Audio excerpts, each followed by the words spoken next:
Red means stop. Usually red means stop. Red means hot mic. Oh, is that what it means? Okay.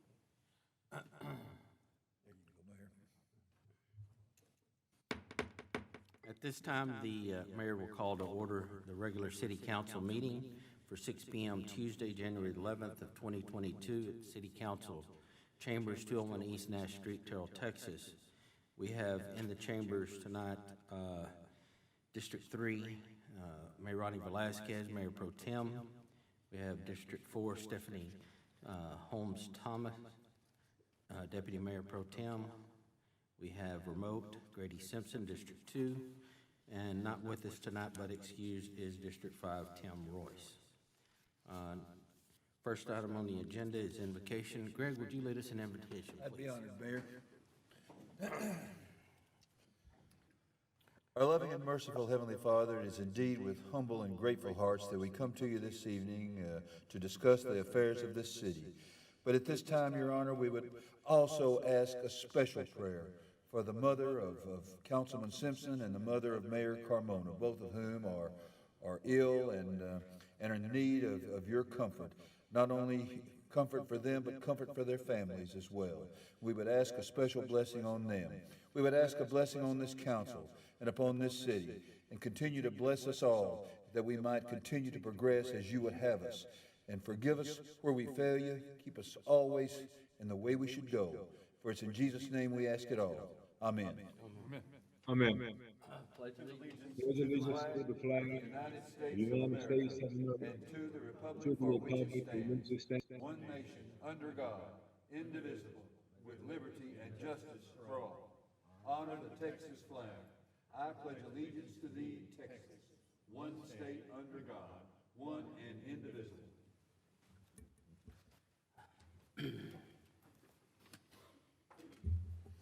Our next item on the agenda is the mayor.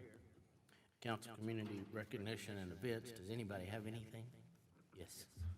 Mayor and Council, I would be remiss not to recognize Dustin Connor, our Emergency Management Coordinator, for doing some great work with Steve Huey, who is the Emergency Management Coordinator for Kaufman County.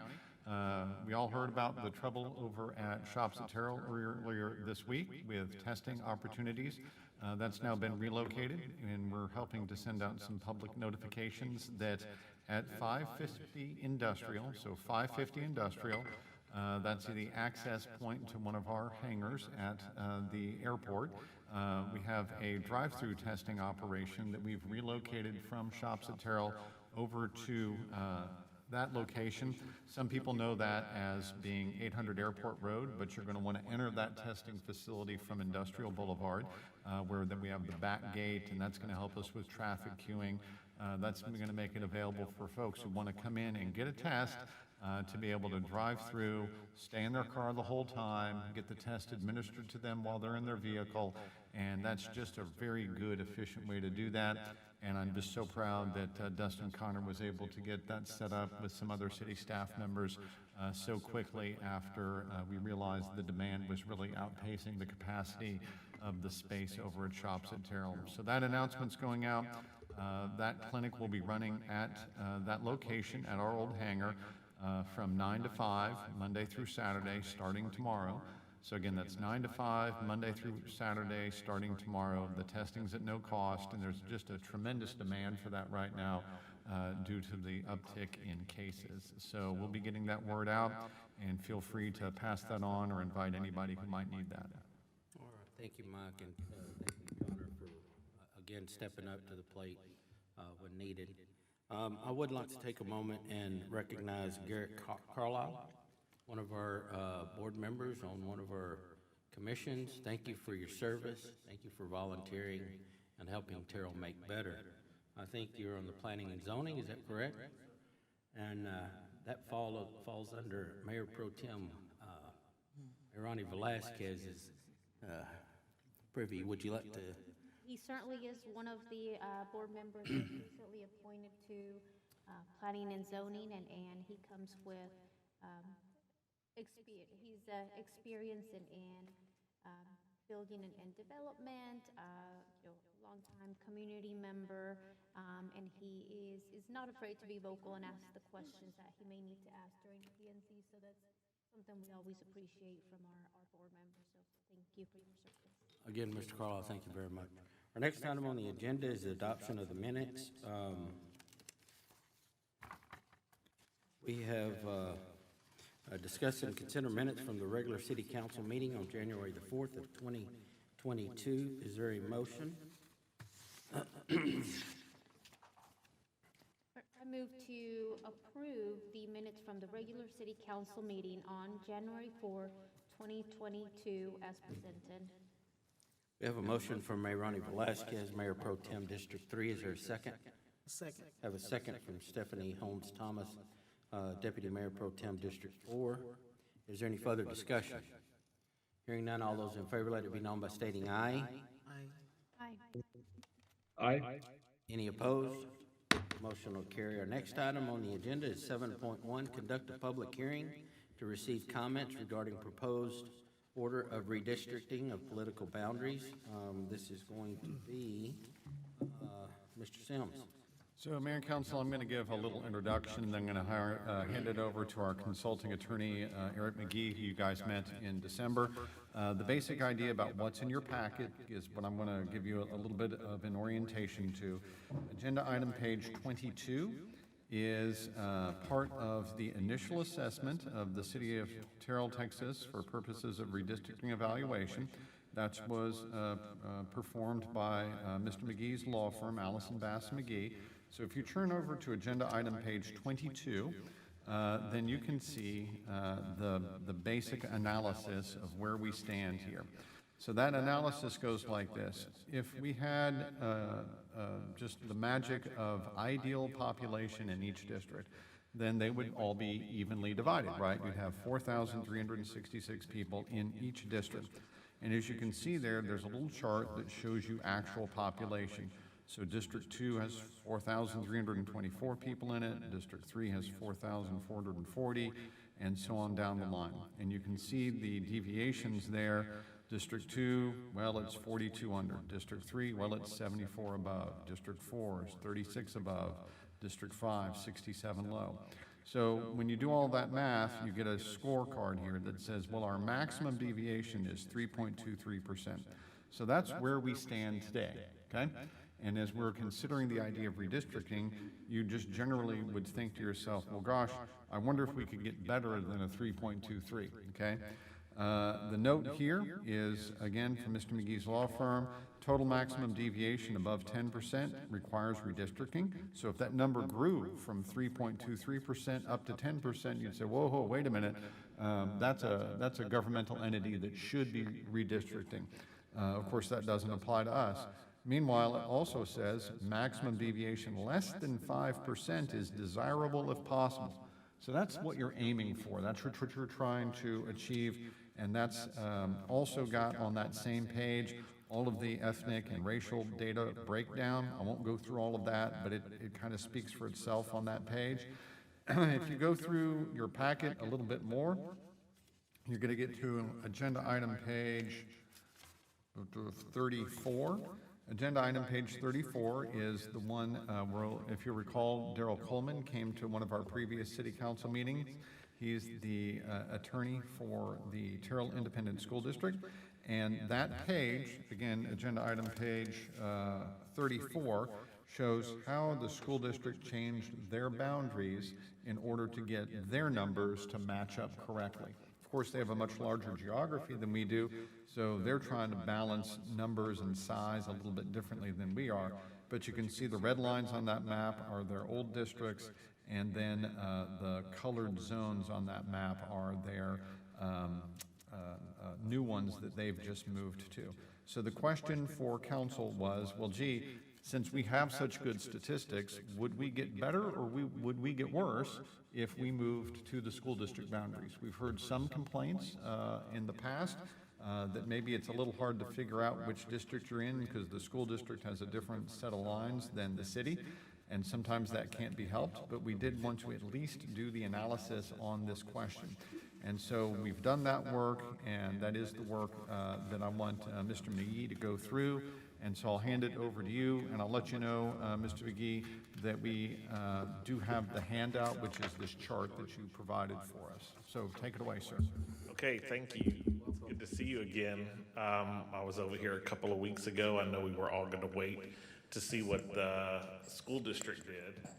And once we got that map, and then I worked with Mr. Sims and made sure we assigned them to the correct place to make sure they got exactly where they needed to be into the various districts. And I think as the new chart that they handed out today will show you, if we just took the city of Terrell's boundaries and went exactly following the school district's boundaries inside the city limits here, that would mean that District 2 grew above the ideal population of 4,366 to 5,255, meaning an overage of 889 people, which created that deviation away from that ideal population at 20.35%. With then making those same changes to District 3, it was under the ideal population at 3,912, which was a total of 454 individuals at a deviation of 10.4%. District 4 stayed relatively the same. It was away from that ideal population just by 117 individuals over at 2.67%. And then District 5, it created an underage down to 3,815 people, which is 551 people away from the ideal population, making its deviation a negative 12.63%. So when you look at the largest population over at 20.35% and add that to the largest away from the ideal population to the negative at the 12.63%, you see that that would create a total maximum deviation of 32.98%, which is automatically unconstitutional. Like we talked about the standards last time, the Voting Rights Act, the Texas Constitution, U.S. Constitution, and the Texas Election Code, where you ideally you make that, I think as Mr. Sims mentioned, the total maximum deviation is required by case precedent and statutory and constitutional provisions to be under 10% to equalize that one person, one vote theory. So the exercise that we did showed you exactly what would happen if you followed those same boundaries. Right. And that's using one person, one vote in each of the districts as you move forward. It looks like to me we worsen ourselves by trying to follow the TISD model. Correct. Right? And this is a public hearing, so I want to be able to ask some questions of you. Yes. As we close the public hearing. I want to open it up to see if anybody's here to speak on behalf of this before the council gets involved in the discussion so that it's fair and we give our citizens an opportunity to speak should they want to. So again, this is a public hearing, and at this time, we will open the public hearing. Is there anyone here to speak on the redistricting of the city of Terrell? Hearing none, we will close the public hearing, and we will continue discussion now from council members. Does anybody have any questions on the data that was presented to the council? I have a question. Is it just Yes. District 2 that's over that 10% when I look at this? The 20.35? Yes, Right. they have too many. If we were to do it, they would go to 52, 55 versus the 4366, which is the ideal population. So they would be over by 20.35%. You're correct. And then on the low side, it would be District 5, right? Who would be on the lowest. Right. Yeah. District 3 and District 5 are pretty close at 10.4 and 12.63. In that if you look back at your packet at the analysis that was originally provided, you know, I think Mr. Sims went over this. District 2 was under by 42 people. District 3 was over by 74. 4 was over by 36, and District 5 was under by 67. And that's what created that 3.23% deviation, because you see how low your numbers actually are. Once you start getting above about 200 at your population of 17,000, then you start seeing how that percentage changes drastically. So obviously shooting up to 889 individual over really changes it. The interesting thing, I think, just which doesn't have that much to do with it, it's something we would pay attention to, is just making sure the racial demographics stayed pretty similar to what they had been. Well, if you look, they stayed almost identical throughout the process, and so it's really just the bodies that you were moving around. It wasn't necessarily ethnicity or anything that you were changing, just the actual physical people. Okay. You know, so the process that we embarked on was to hire a third-party company to come in to give us a idea of what would redistricting look like, so that to our citizens, they would understand and know the importance to this council, this body government, of being fair in the process of the redistricting. So we wanted to weigh not doing something and then doing something, but not from an independent source, right? And I think we hurt ourselves by making any kind of adjustments. Is that your perception of the data? Right, I think what was requested in early December was, let's see what the school district does and see if that matches up, because it does create maybe some confusion when you're sitting at this street and you say, oh, my city council person is this person and my school district person is this person. And then you go across the street and they go, oh, I have the same city council person, but my school board person is such and such.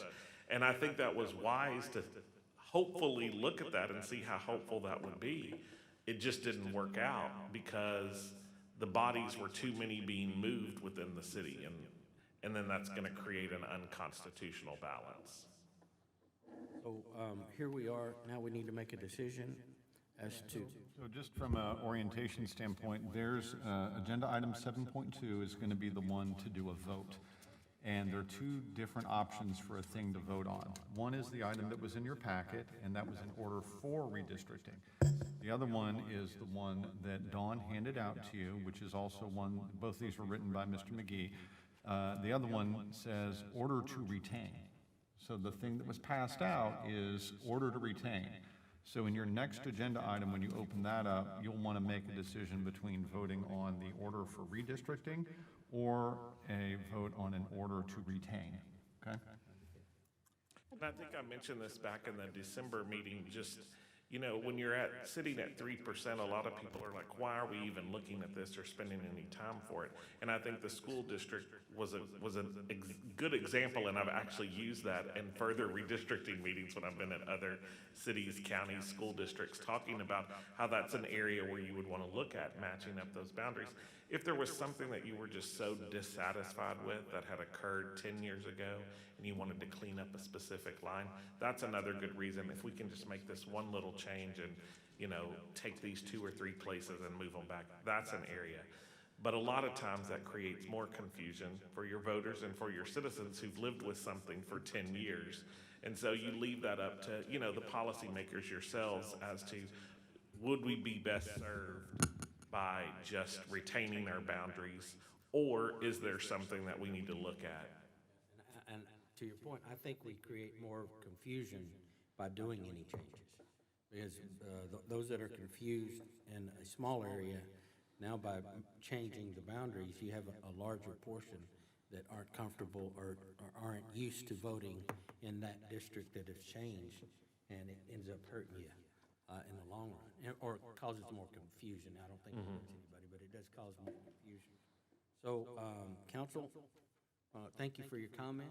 I do have a question of Mr. McGee. As I was reading through the introduction to redistricting and what the state lays out, if an entity does have, goes over that 10% baseline, that would, one, make them redistrict officially. And in that, moving those lines to accommodate those rules that the state has set, I believe from the documentation, I understood that it would also allow that entity to create an additional district that could be another option to help rebalance those numbers. Did I read that correctly? Let's take the school board as an example. Since they had to redistrict, did they have the opportunity to create an additional district for their board? So for schools and cities, you have to go back to their charters to see how they're actually laid out. And for some cities, you actually have to go back to, and even school districts, there was a string of litigation in the 70s and 80s where actual lawsuits were created to not have at-large city councils or at-large school districts in order to comply with the federal law of the Voting Rights Act, to make sure you created minority-majority districts and had equal representation on the local governmental entities. So if that had been an option, then that would have been something for the school district to look at, speak to their attorneys about, and probably look back to the creation. City charters have a lot to do with that as well, as far as cities go.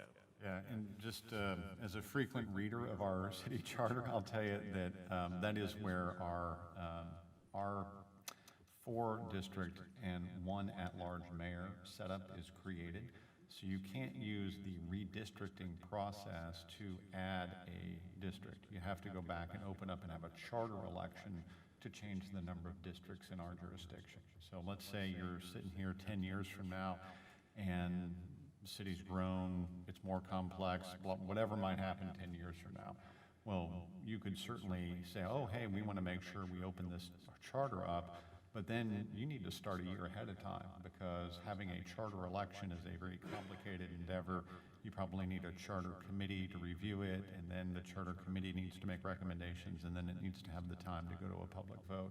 That's a much, much more complicated legal process than just simply saying, well, we have 4 single-member districts. How do we want to allocate within 4 single-member districts?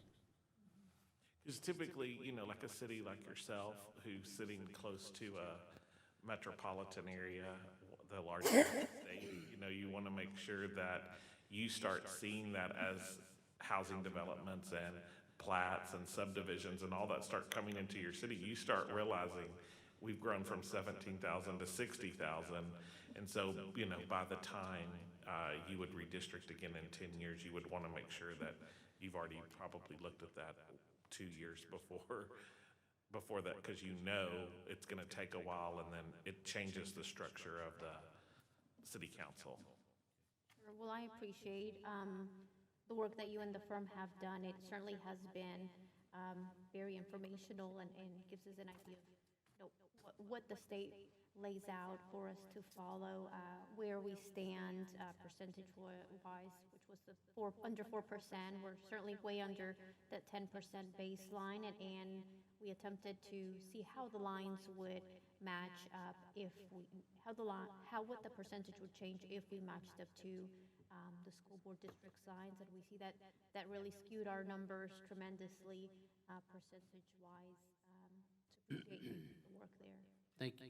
It was certainly speculative when I was here the last time until we knew exactly what the school district had done, and then it was a good exercise to see what the overall effect would be.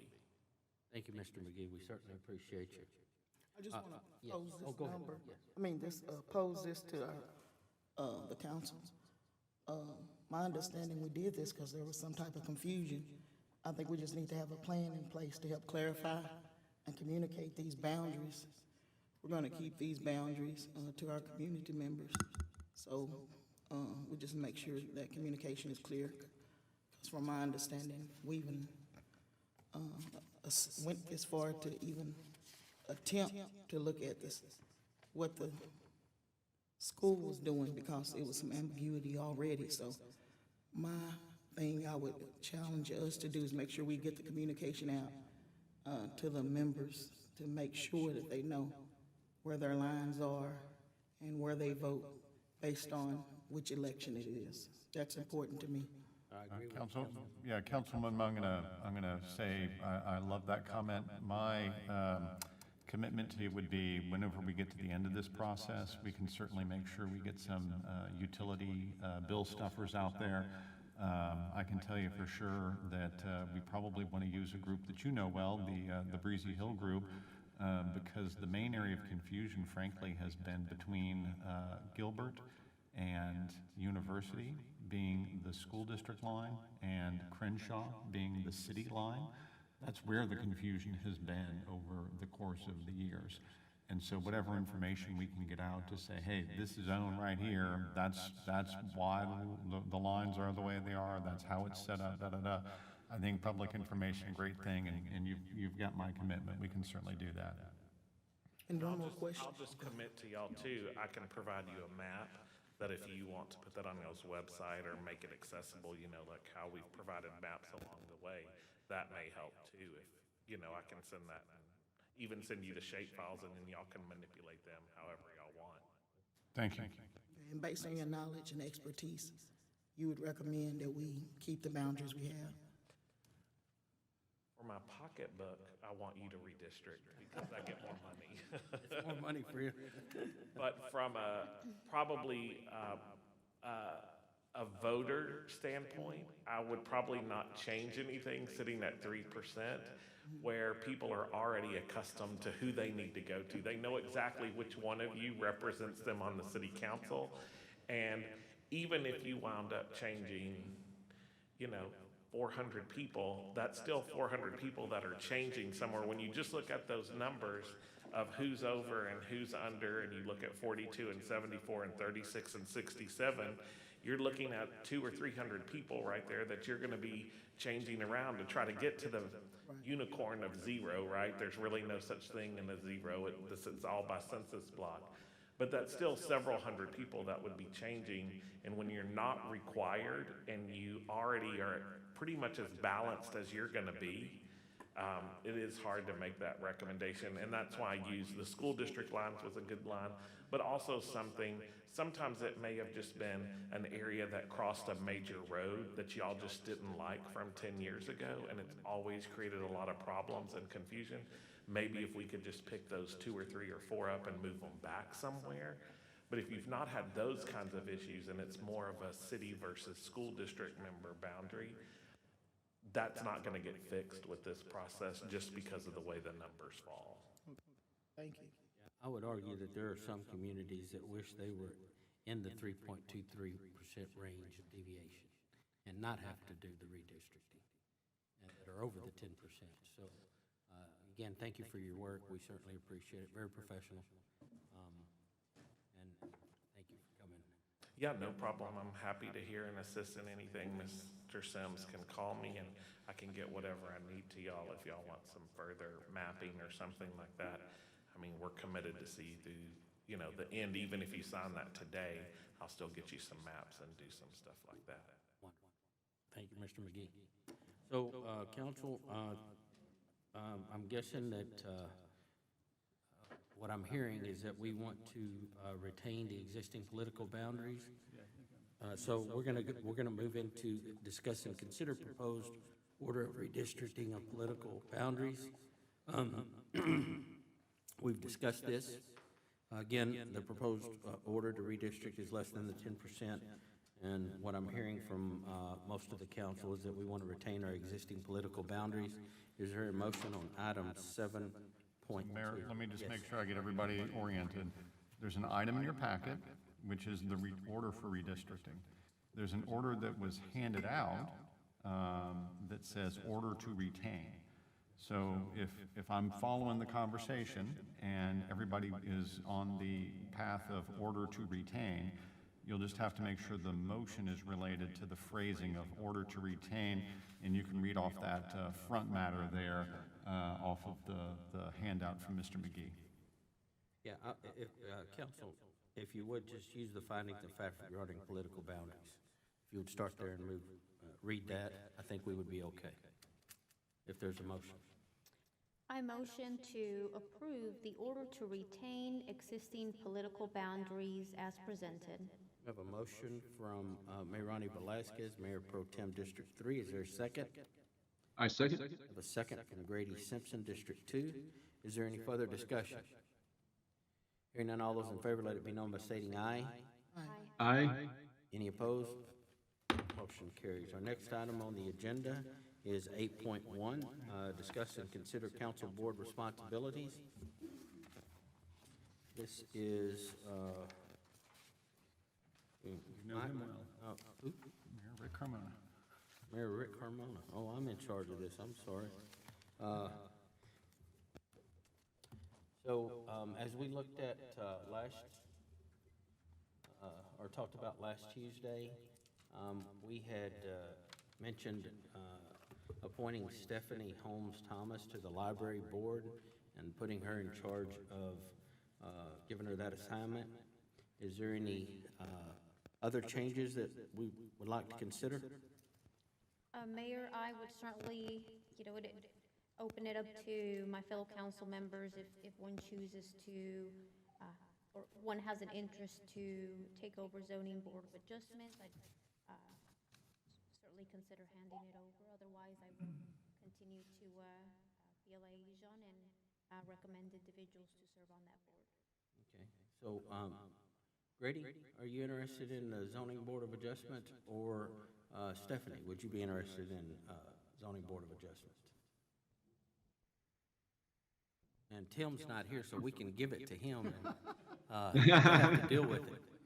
You know what, I'll make a motion that we move the zoning board of adjustments from Mayor Ronnie Velazquez to Councilman Tim Royce.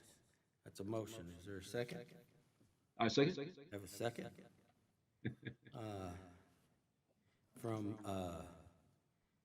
Grady Simpson, District 2. Is there any further discussion? Hearing none, all those in favor, let it be known by stating aye. Aye. Aye. Any opposed? Motion carries. Now, what we didn't do in that motion was we didn't include Stephanie Holmes Thomas. So let's go back, and I'll move to appoint Stephanie Holmes Thomas to the library board. Is there a second? Second. I Have a second. Second from Mayor Ronnie Velazquez, Mayor Pro Tem, District 3. Is there any further discussion? Hearing none, all those in favor, let it be known by stating aye. Aye. Aye. Any opposed? Motion carries. Our next item on the agenda is 8.2, discuss and consider library board appointment. We've already done that. Oh, no, okay, these are This is reappointments. actual board members Okay, now. these are board members. Yeah. So discuss and consider library board appointments and reappointments. Mayor and council, in your packet on page 40 is the board roster for the library board. You can see that several of these people, Joe Perry and Cindy Oakley, have termed out. Deborah Patton, she also needs to be replaced. And we have one application in your packet, as well as letters from Demetra Bandy, Vicki Badgett, and Beverly Vaughn. Demetra does want to be replaced. She's actually moved away, so she wants to be replaced. We only had one application for the library board, and that is Susie Smith. And we had 2 people to term out? Yes, ma'am, we had Cindy Oakley and Joe Perry. And Deborah Patton just asked to be replaced. Yeah, and I might start you with the easier job here, which is Vicki Badgett and Beverly Vaughn voluntarily said they would like to be reappointed. So those are the 2 that we know that are eligible for another round of service and requested to continue to and requested being reappointed. And Jerry Wiley also requested reappointment, is that right, Dawn? No, I have not heard back Okay, from him. okay, very good. All right, so you've got 2 that we know that have requested reappointment, Badgett and Vaughn. So, council, if we would, could we just do the reappointments first, and then we can go back and visit new appointments? But I just want to make sure I clearly understand this. So we have a, was it 7-person board, seven-person board, and 2 of those have reached the end of a term, and they've requested reappointment. And then and then we only have one individual that can no longer serve because they've, or she has moved and, of course, not able to serve because of that reason and also resigned. Yes. And then there's no additional open spots or individuals that have termed out and need replacement? Or does that include Cindy and Oakley and Joe Perry? They need to be They need to be replaced because they've replaced. termed out? Yes, and Deborah Patton, she also needs to be replaced. She just did not wish to continue serving. And so then that would, so then we need 5 individuals for quorum. Correct. Quorum, so I'm trying to, math is not my major, so I'm trying to do the math in my head on, and keep track of these individuals. How many would we need to reappoint or appoint today to have a quorum for their next meeting? Well, 2 need to be reappointed today that requested to be reappointed. I have not heard back from Jerry Wiley yet, and Let me get into the world of technicality, because I think you're kind of asking the question a little bit harder of a way than it might be easier to say like this. Remember, people are going to serve until they're replaced. So in terms of quorum, you have a little bit less to do because Mr. Perry and Mrs. Oakley can continue to serve until they are replaced. They just need to be replaced, okay? So if you reappoint Badgett and Vaughn, then you're going to be able to piece together a meeting out of that because of Perry and Oakley's situation. So I would just advise you, make your decisions sequential here. Decide what you want to do to reappoint or not for Badgett and Vaughn, and then if you've got anybody that you feel comfortable appointing tonight, you should really start by replacing Miss Bandy, because that person isn't in the city right anymore. So that's my suggestion for you, is just be sequential, start with your reappointments, and then address the position that moved out of the city, if possible. I guess my question, Craig, did you want to say something? No, I was just going to say that I would certainly concur with Mr. Sims. If you feel comfortable reappointing the 2 existing members that have asked to be reappointed, that would be your first step, your first motion, would be to reappoint Ms. Demetra Bandy and Vicky Bandy. no, you do not reappoint. Badgett and Vaughn, I'm sorry. Yes. Badgett and Vaughn are the eligible for reappointment. So they're for reappointment. I would reappoint those 2 if that is your desire, and then move on to fill an additional seat. I believe you have 1 additional applicant that you could consider if you wish to, following the first 2. Right, so I don't hear any objection on Vaughn or Badgett, right, from anyone?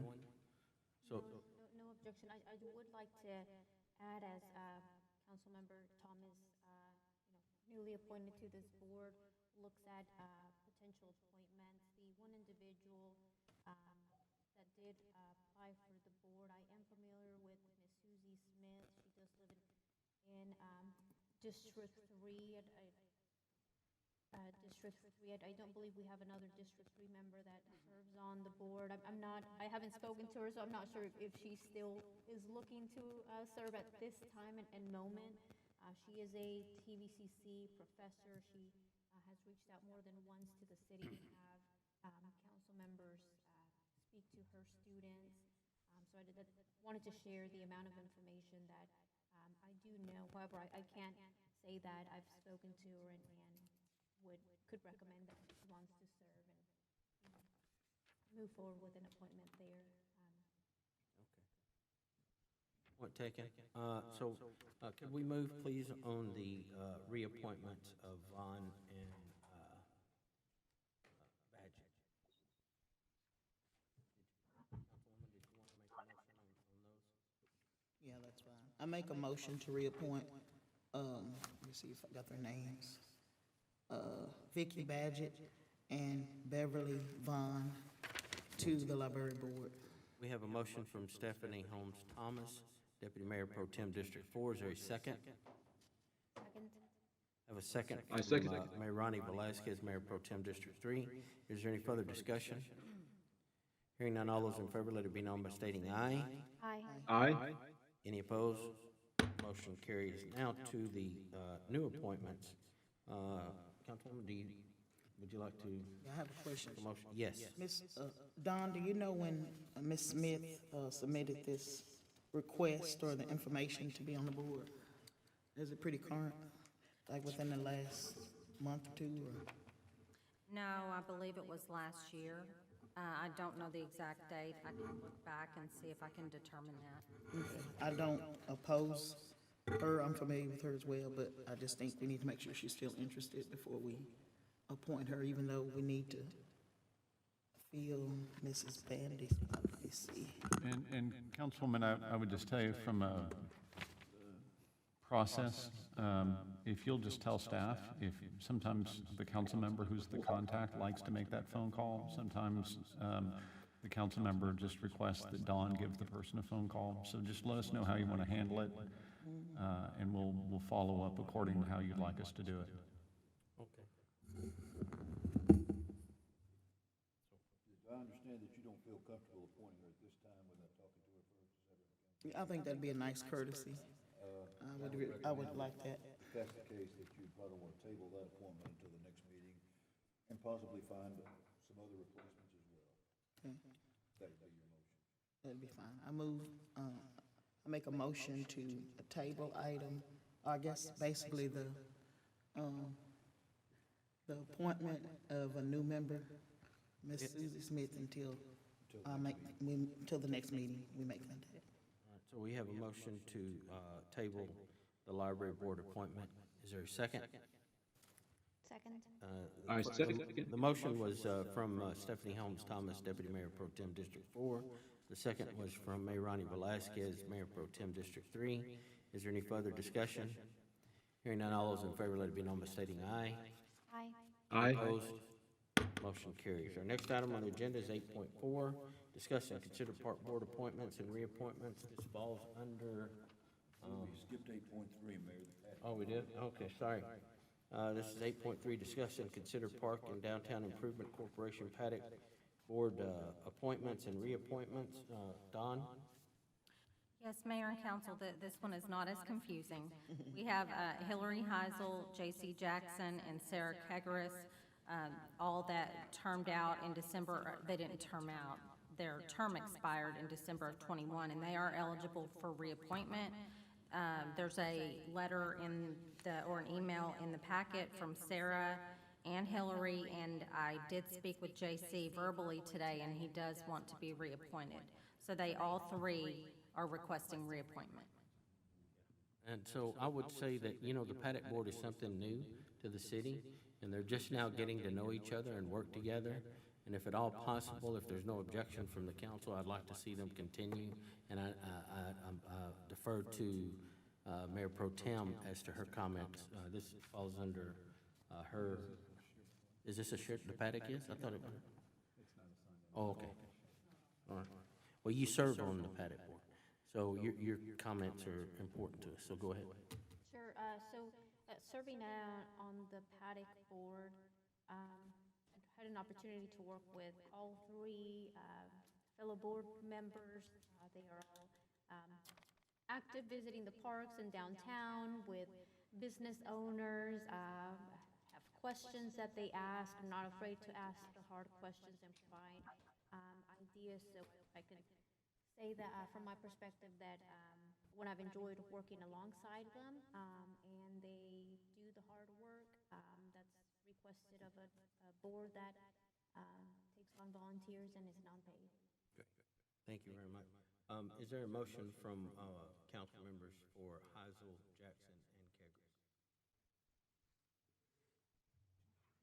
I move to reappoint J.C. Jackson, Sarah Kegaris, and Hillary Heisel to serve their second term on the Park and Downtown's Improvement Corporation Board. We have a motion from Mayor Ronnie Velazquez, Mayor Pro Tem District 3. Is there a second? A second. Have a second from Stephanie Holmes Thomas, Deputy Mayor Pro Tem District 4. Is there any further discussion? Hearing none, all those in favor, let it be known by stating aye. Aye. Aye. Any opposed? Motion will carry. Our next item on the agenda is discuss and consider park board appointments and reappointments. This is item 8.4, and this is Don as well. Mayor and council, the park board roster is in your packet. Leonard Lancaster's term ended in November of '21. He does want to be reappointed to a second term. And this, the park board is under the oversight of Tim Royce. So Mr. Royce missed out on this appointment. So, anybody have any comments or questions or concerns about reappointing Leonard Lancaster? No concerns on reappointing Leonard Lancaster. Okay. He also regularly participates in meetings, and I'd be glad to see him serve on the Terrell Park Board again. I agree with that, and if you look at his attendance record, he doesn't miss any. But you know what? Mr. Lancaster is involved in the community, does a good job for us, and so when you have someone like that willing to serve, I think you reward them and allow them to continue service. Is there a motion on item 8.4? I make a motion to, I move to reappoint Mr. Leonard Lancaster to the Park Board. We have a motion from Stephanie Holmes Thomas, District Deputy Mayor Pro Tem, District 4. There is a second. I second. I have a second, Grady Simpson, District 2. Is there any further discussion? All those in favor, let it be known by stating aye. Aye. Aye. Any opposed? Motion will carry. Our next item on the agenda is 8.5, discuss upcoming board and city council meetings scheduled on. Mayor and council, on page 50 in your packet is the January 2022 calendar, followed by the February 2022 calendar. This has all of our board and commission meeting times on them, times and dates. And we are going to be having meetings on each Tuesday, beginning at 6 o'clock, all month long. And the 25th, it's not on the calendar at this point, but it will be a joint meeting with the Terrell Economic Development Corporation. And in February, pretty much the same. We're going to have meetings every Tuesday, beginning at 6 p.m. And I'll be happy to answer questions. You may have any questions of Don? Which meeting is going to be the joint meeting with the Economic Development? February 25th. Thank you. Yeah. Any comments from anyone? Our next item on the agenda is 9.1, discuss updates to the zoning ordinance. This is our Municipal Development Director, Charles Finner. If you come forward, please. Thank you, Mayor and Council. If you look at your tab in the back, well, not my tab, but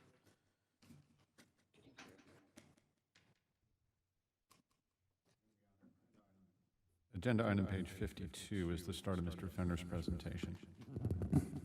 so I'm going to go for the, we've already had this in front of the Planning and Zoning Commission, and they had voted through a public hearing, and they voted 9-0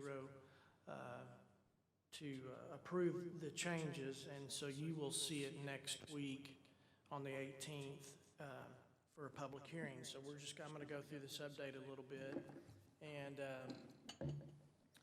this spreadsheet, or this PowerPoint, talks a lot about what we did, and then behind that actual PowerPoint is the ordinance with the changes in red. So if you just move with me into the PowerPoint, section 13, so it's the next slide. Good job, okay. No, I know you're lazy, so I'll just...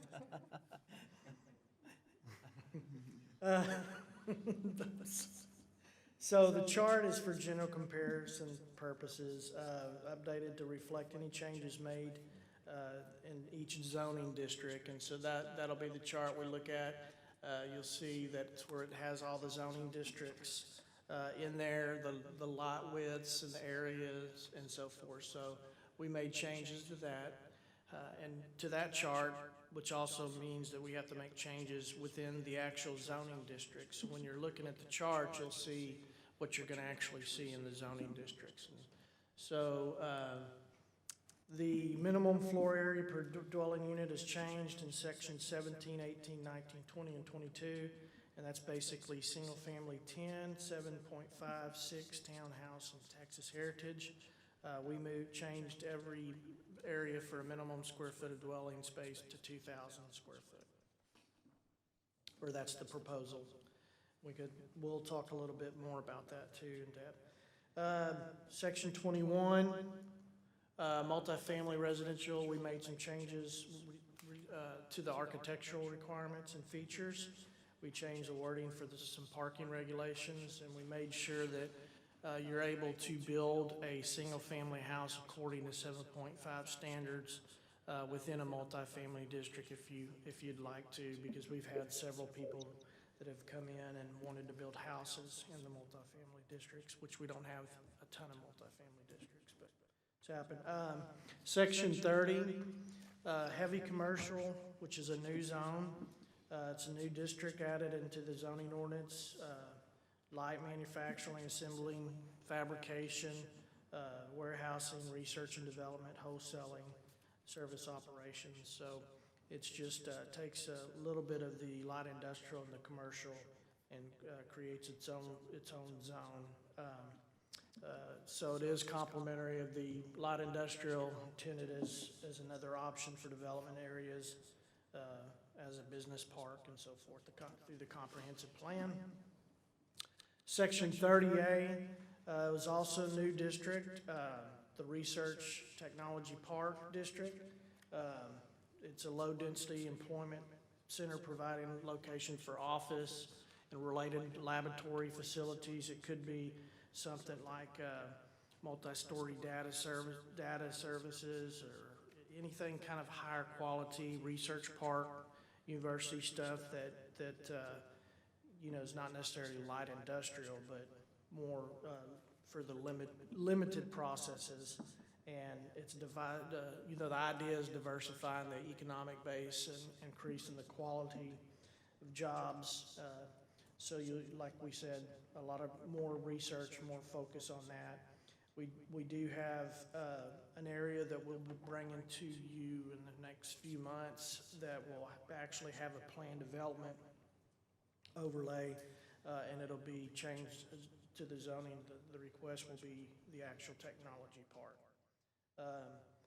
And yes, you'll see the connectivity, not so much in an industrial district, but like you see in some of these research parks where you actually have some park areas and green space and sidewalks and things like that too. Section 32 is the charts. We basically, bless her heart, Mrs. Baker had to go through those charts and redo them. The formatting and everything, it took some time, but we've classified, we didn't change anything in the charts other than creating a residential section and a commercial and non-residential section. So each district, if you're residential, it would be in all one, and then if you're non-commercial, it would be all in one, but then the uses will be all the same. And so we can look at that and show you, so that somebody's really having they're looking under residential uses, they can just go to those charts and they're not all mixed in together. So it was just somewhat of a cleanup, organized process that we did. And section 44, we've added some definitions. We really focused in on the overnight shelter and the porch, so we've got a lengthy definition for both of those. Our garage, we just basically added that the minimum garage has to be 21 by 21.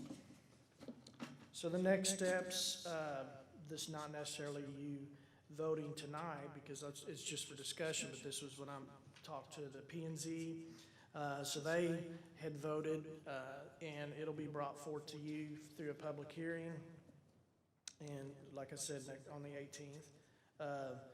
Of course, the new ordinance will take effect after the second reading. So any projects with current applications, other than with developers agreements that we're working through, will continue to be under the zoning ordinance here. And we go to PowerPoint's over. forgot about that.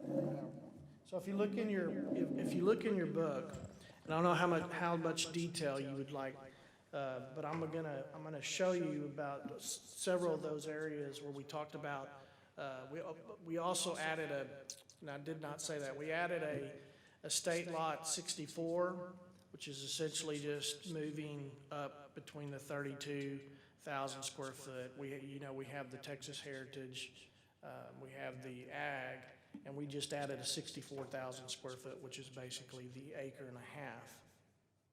So you'll see in the first column, minimum lot area, you can see the changes there, all in red. The estate lot 64 is, of course, 64,000 square foot of a lot. You look down lower to the page in that same column, the VC is what we're calling heavy commercial, and that's a 40,000 square foot minimum lot. And then the tech park is 6,000 square foot. If you move over into the next column, most of it's all the minimum dwelling size units, so we've changed those all to 2,000 with the exception of the 32 and 64. 64 we just added. Estate lot was already 2,600 square foot. And you see in 7.5, 7.6, 6, SF6, TH12, 2000, and SF10. Down, we didn't have a minimum dwelling unit, of course, in our heavy commercial and our tech park.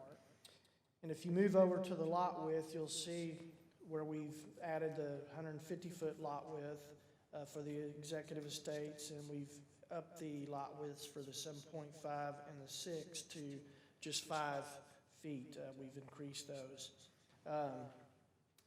And then 200 feet for the heavy commercial and 60 foot for the tech park.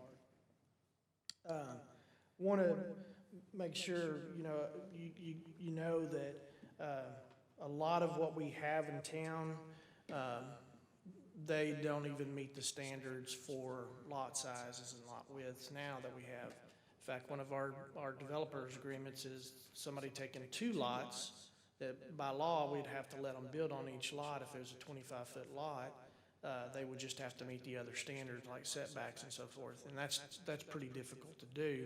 So when we've seen several properties come in through the Zoning Board of Adjustment, and they're buying 2 pieces of property and they're combining them. Instead of having a 65-foot width or what have you, they'll have a 50-foot width. And they're not increasing density, they're decreasing it actually, and they're building something. And so what we're trying to do is move into the developer's agreement world with those so they don't have to go through more of the bureaucratic stuff. As you know, the developer agreement stuff it comes through council. There's trade-offs. The company does this and we do that. Not all developer agreements that we've done have a payment process. It's just if there's something we're having to do like drainage and water lines and stuff in a developer's agreement, there is going to be some payback. But when we get to a situation of lot width and things like that, we have trade-offs for like landscaping and so forth.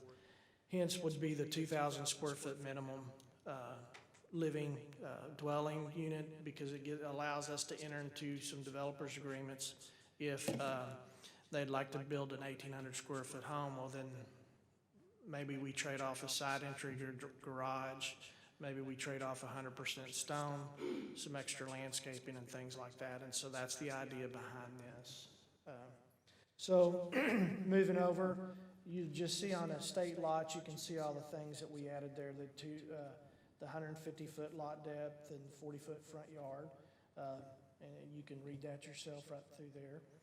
And the same with the rest of this on the highway, heavy commercial and the tech park. You can see what we have for minimum front yards and minimum rear yards. So everything there again in red would be what would be changed in the ordinance through the ordinance process. So section 13.1, again, all these changes you see here in red, they are found in zoning districts. And so we're going to have these zoning districts that say the same thing. It changes. This is basically just a summary sheet you can use. So as we move over, To the next page, 62, you can see where we created the estate, lot 64, that we created a whole zoning district, and so that's not all in red because it was a newly created district. I don't really need to point out in there, you saw the summary sheet that talks about the area for lot width and so forth. The rest of this is standard, typical through the way we have our zoning districts. We'll have required architectural features, minimum floor area above that, and then streetscape amenities. So it's in the same format as the other ones.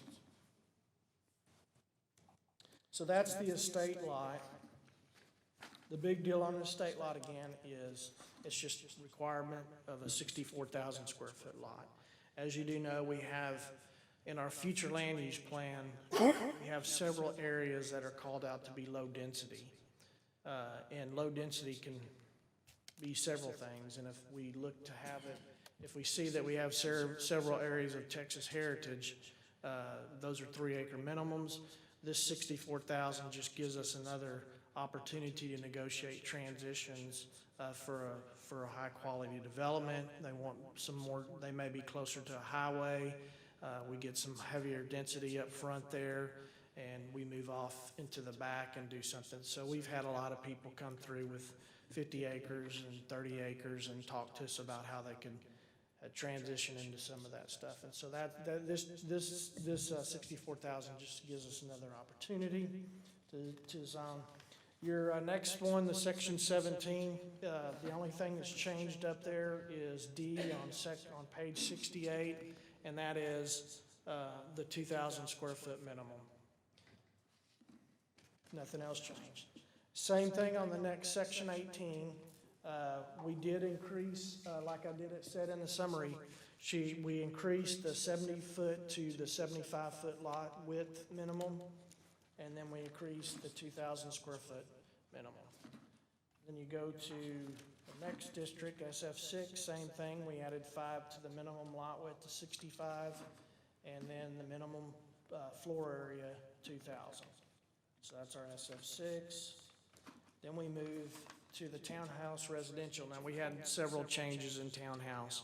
I think this is one of the districts we've made most of our changes to in the past because we've amended it several times.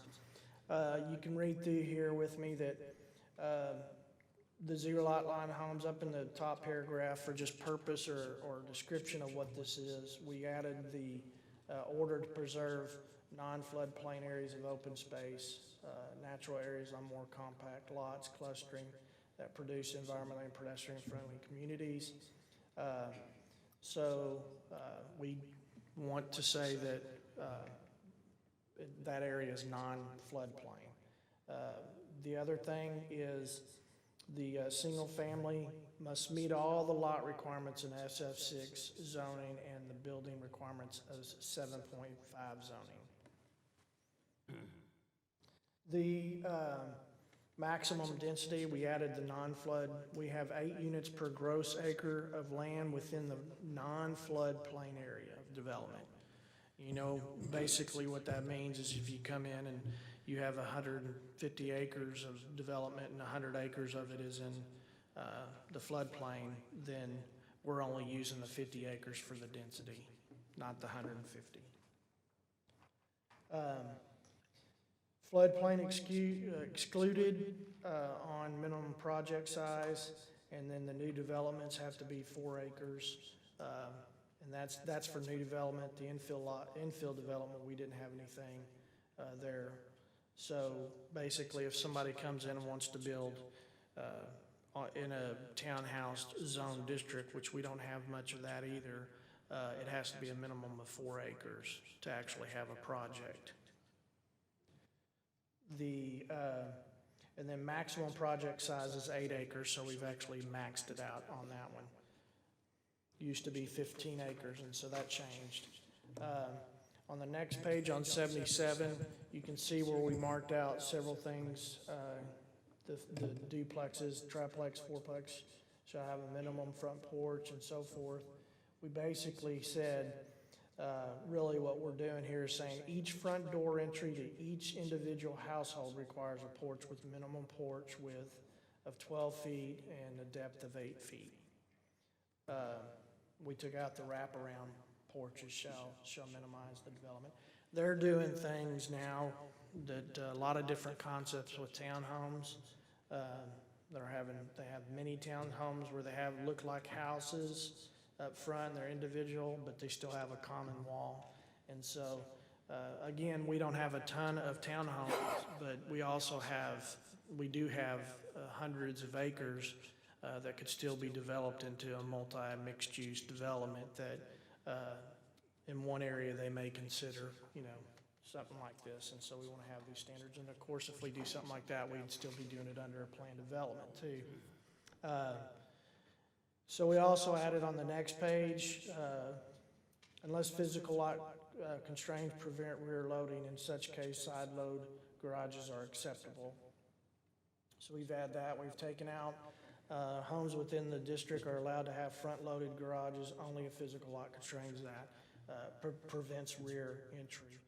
As you know, one of the only projects it's not the only project, but one of the first planned developments we did was the Rose Hill Estates, and they later came back and incorporated a 10-acre or 9-acre tract of a townhome complex, and that townhome complex was built with all rear entry, and so that was what we wanted, and that's what we'd prefer to have when you have these smaller units and more clustered units, is to have the rear entry so you don't have all the parking on the road. Minimum floor area we changed to the 2,000 square foot, like I said, for the strategic placing of how we can negotiate and partner up with a developer, so forth. We're done through there. Multifamily, section 21, you'll see that on page 84, the where it talks about special requirements, we have single-family duplex, patio home, or townhouse residential units constructed in this district shall conform to the SF 7.5 district standards. And we also changed this in the charts to allow that for a use.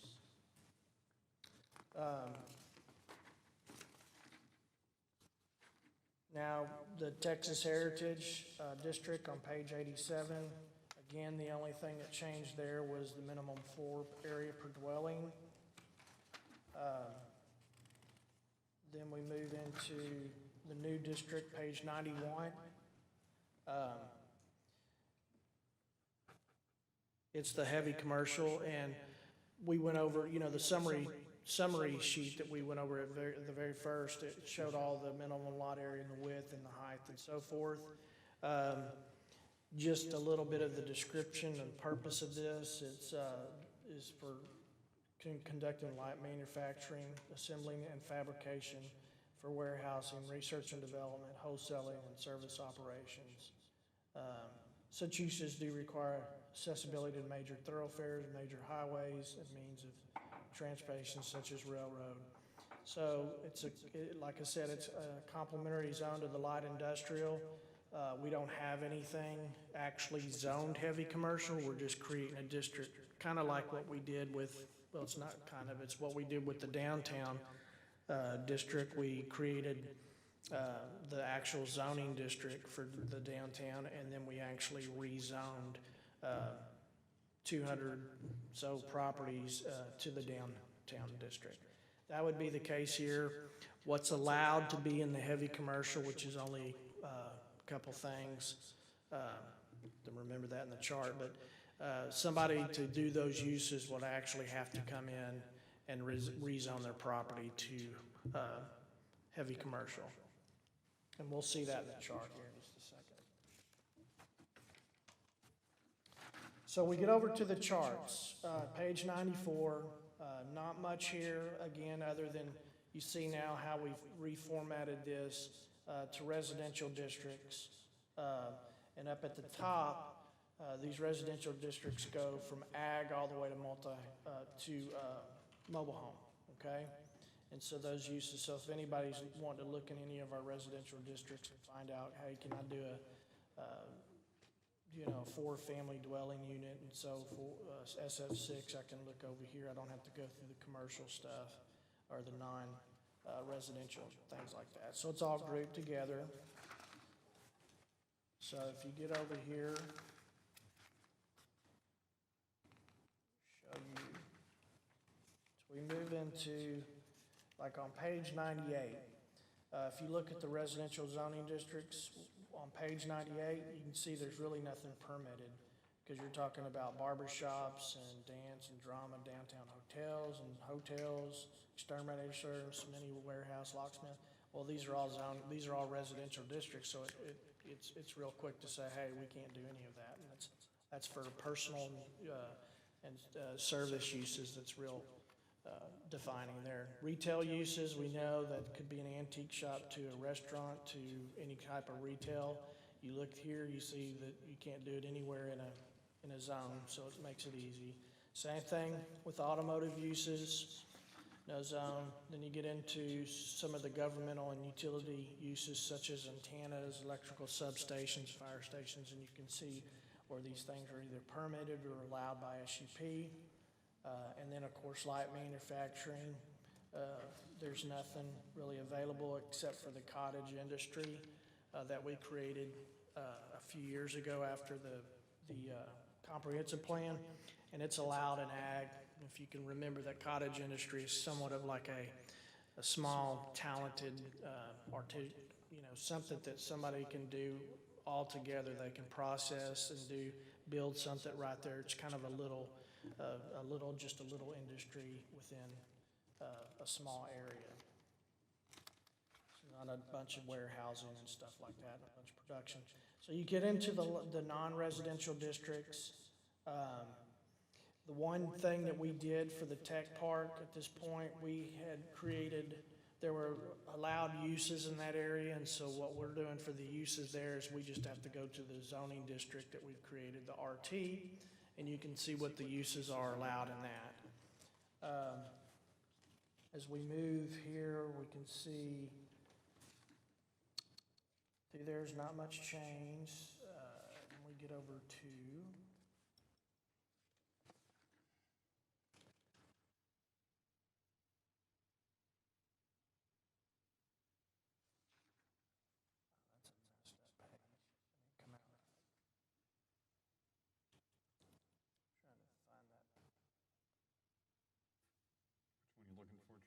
it's the shelter and the other stuff that we put in. Under institutional.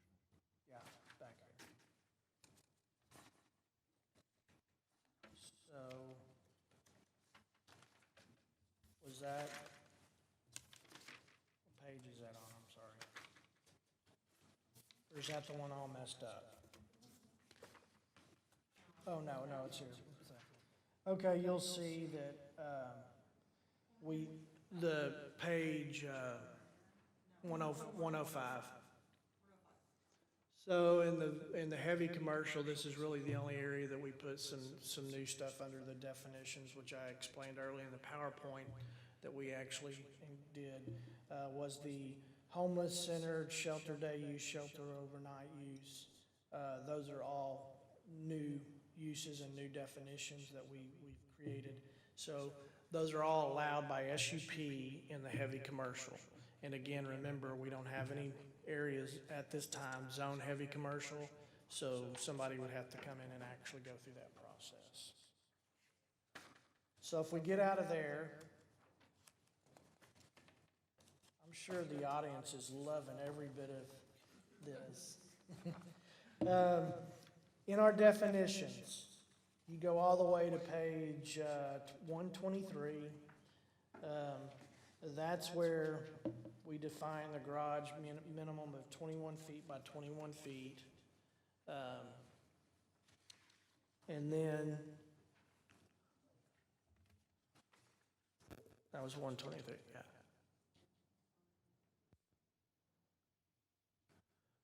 Yeah, well, this is out of, this may be because The garage was on page 124, And your homeless center's on page 125.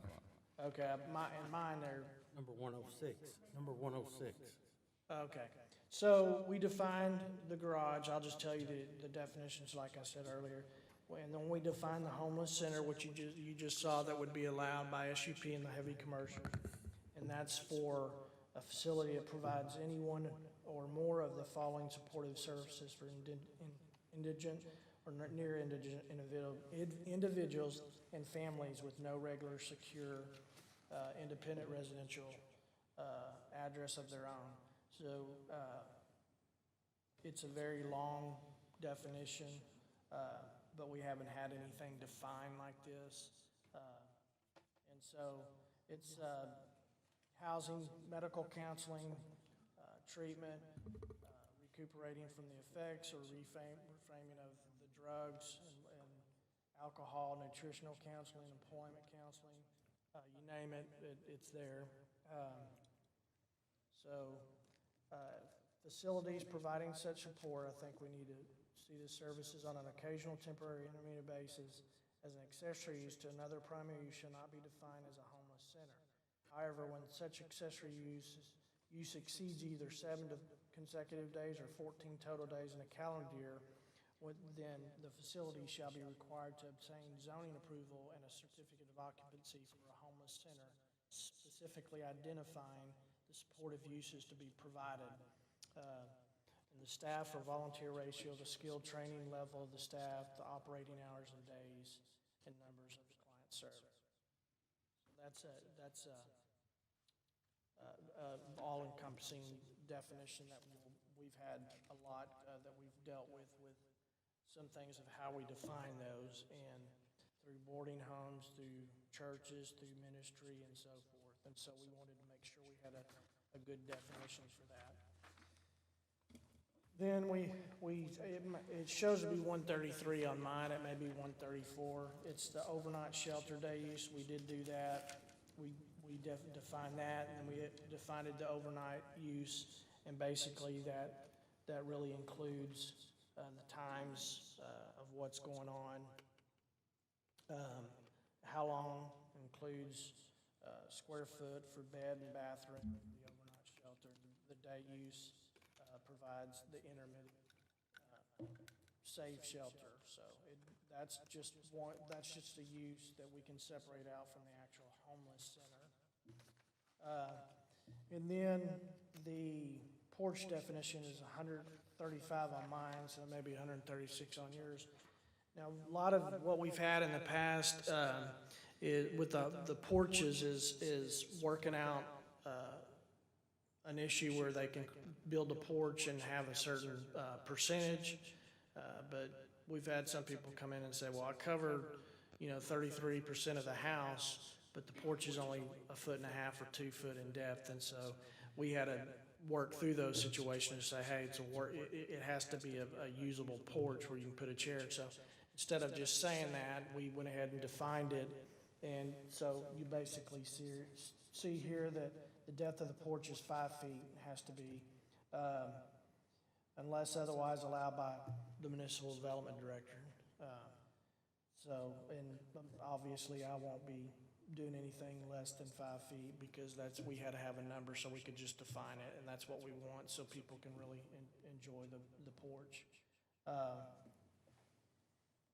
And we also talked about having access from the front door, and that has been a struggle on some of these smaller lots because they're trying to get their house in there, and the porch, you don't really have the porch really viewable and see it. It's basically just it got away from where we were, or it got closer to where we were trying to get away from, where you didn't see a big garage right in front and then the door tucked in the back. And so we just wanted to define this. And again, with all this and porches and stuff, you'll see that we have some negotiation room through our developers agreements because we can exchange some of this for allowing them to go half a certain footage into the front yard setback or maybe on the side or something like that. But we do have a porch definition that basically says your porch doesn't need to be on the side of the house for the architectural feature that we had in the ordinance since, I believe, 2012.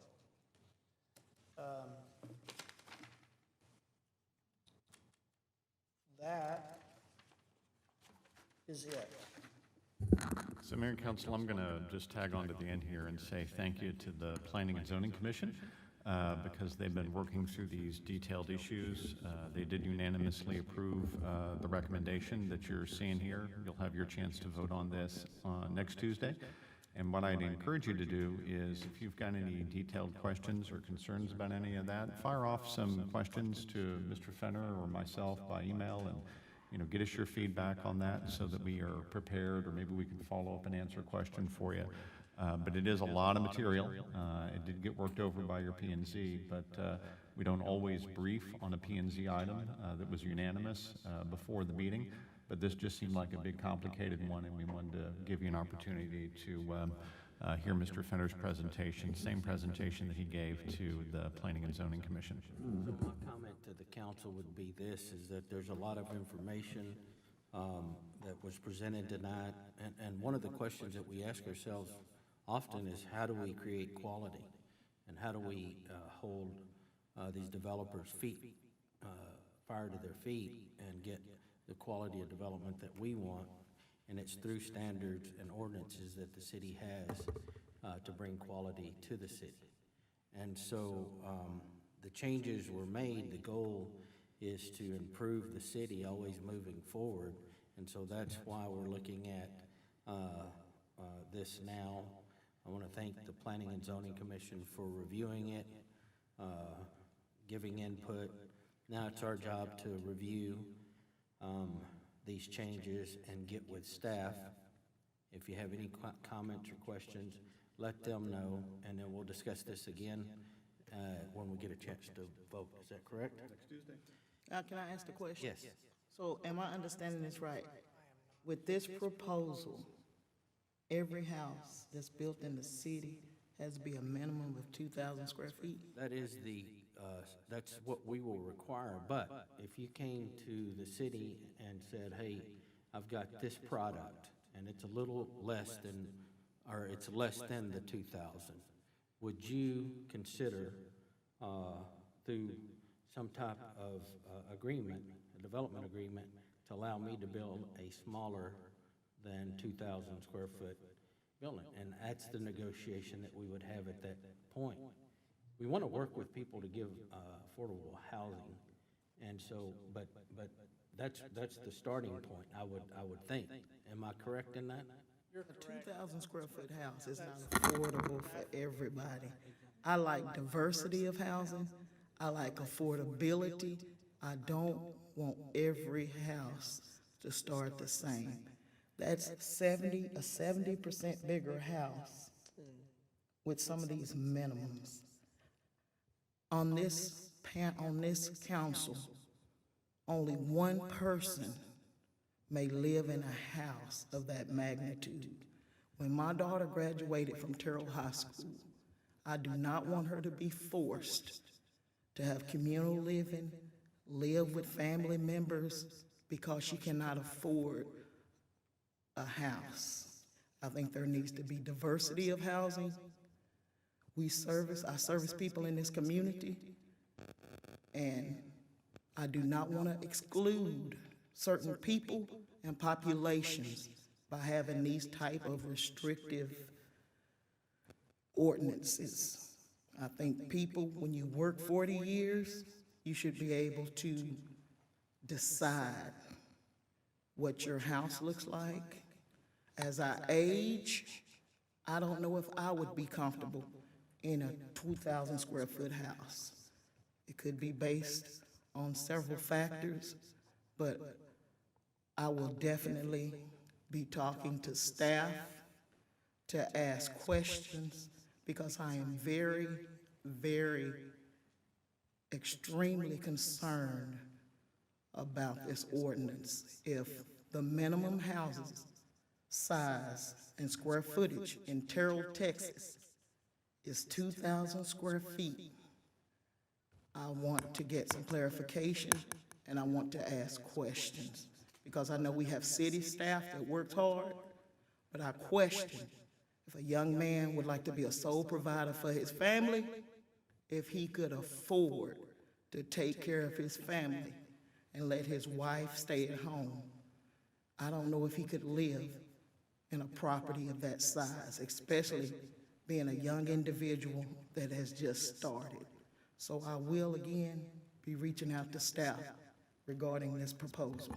And again, that's part of the process that we have, is to be able to come together as a governing body and express our concerns, and as a body, act on any changes that we deem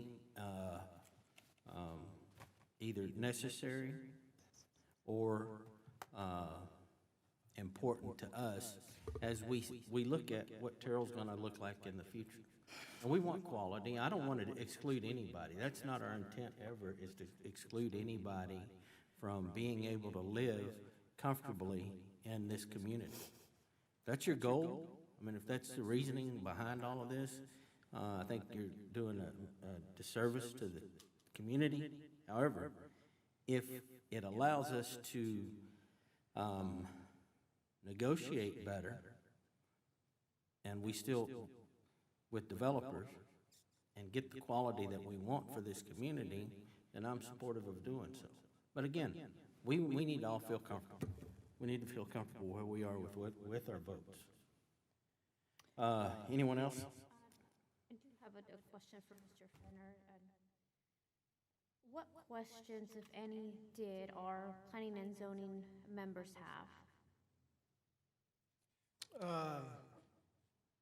Gosh, sorry, I don't. He slips it. Ms. O'Mara, can you help me with that?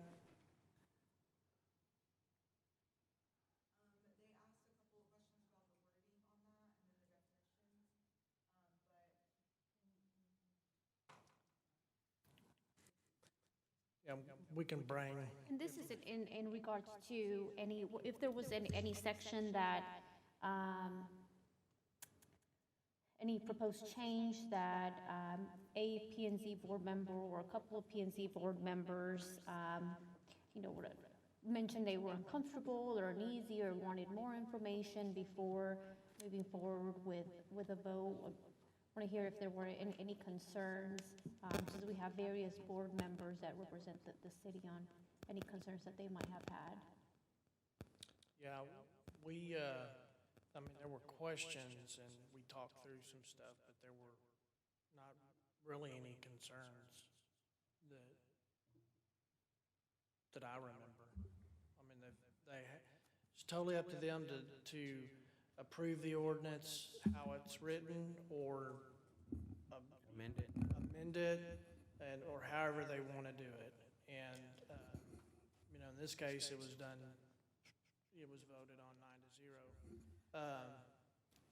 There's a reasoning, and I understand, and the point's very much well taken, and I understand 100% of that, Max, and the one, if a person wants to, man works and the wife stays home, you're on one income, things like that.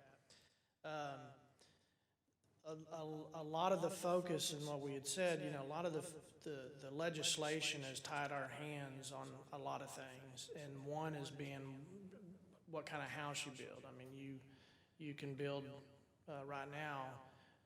If somebody wants to really fight the situation, they can build a metal house in a district because of the legislation, and we can't do anything through the zoning process to make them, even through the PD process, to make them build 50% stone or brick or something else.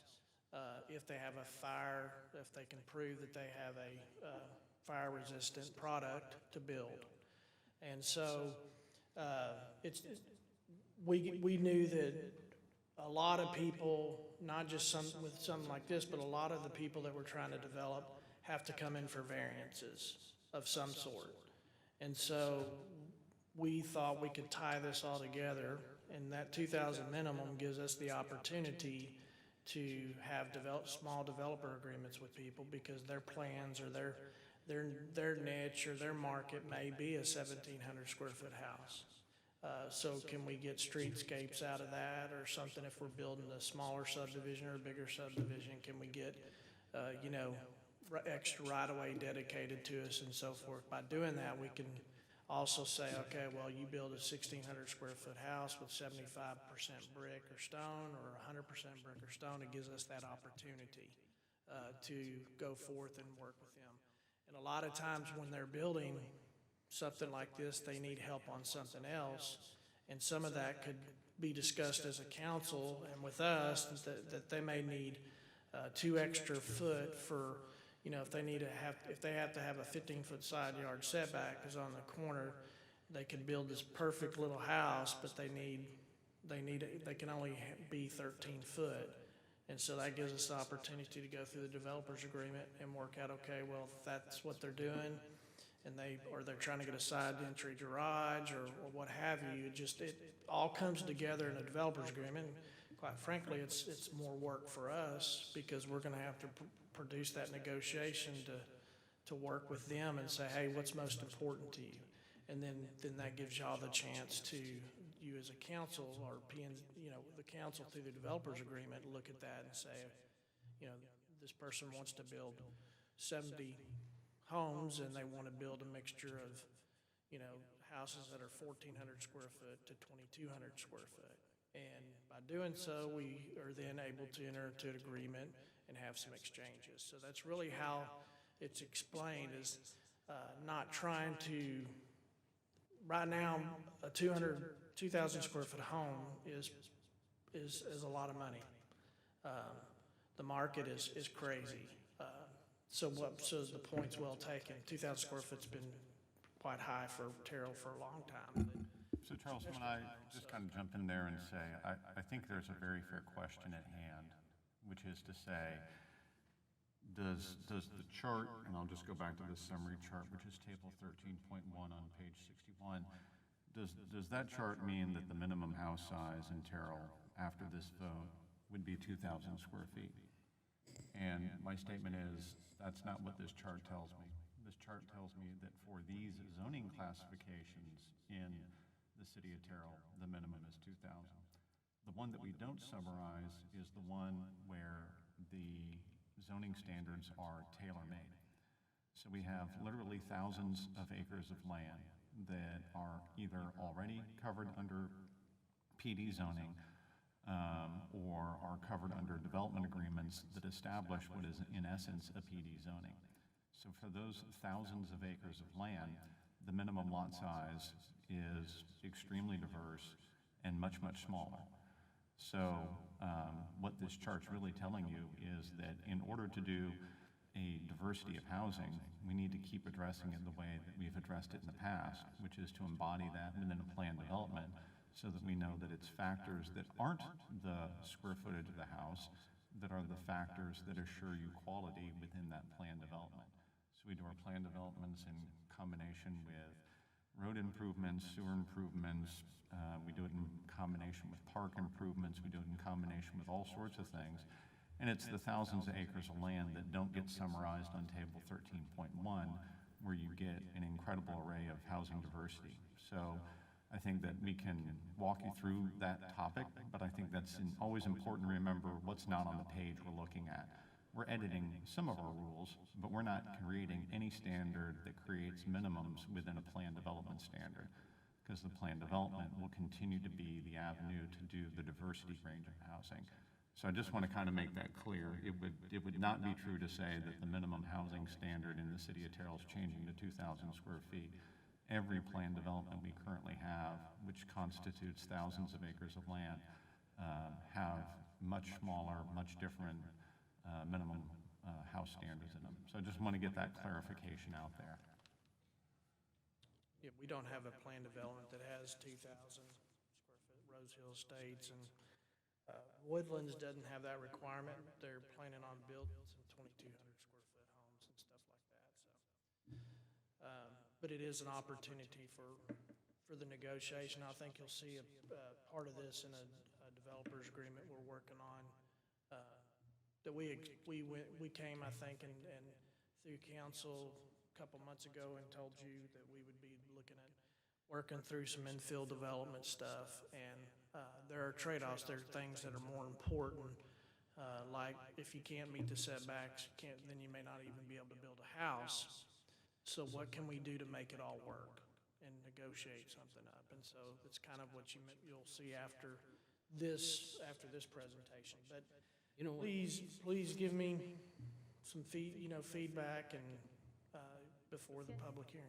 At what point, because I without, discussing items that appear later in the agenda, we do have developers' agreements to consider in today's later agenda that seem to be what Mr. Fenner's describing as if there's an infill development opportunity, then similar items could continue to come forward in front of council. At what point has staff currently been, and are there any proposed changes should this move forward the way it's written?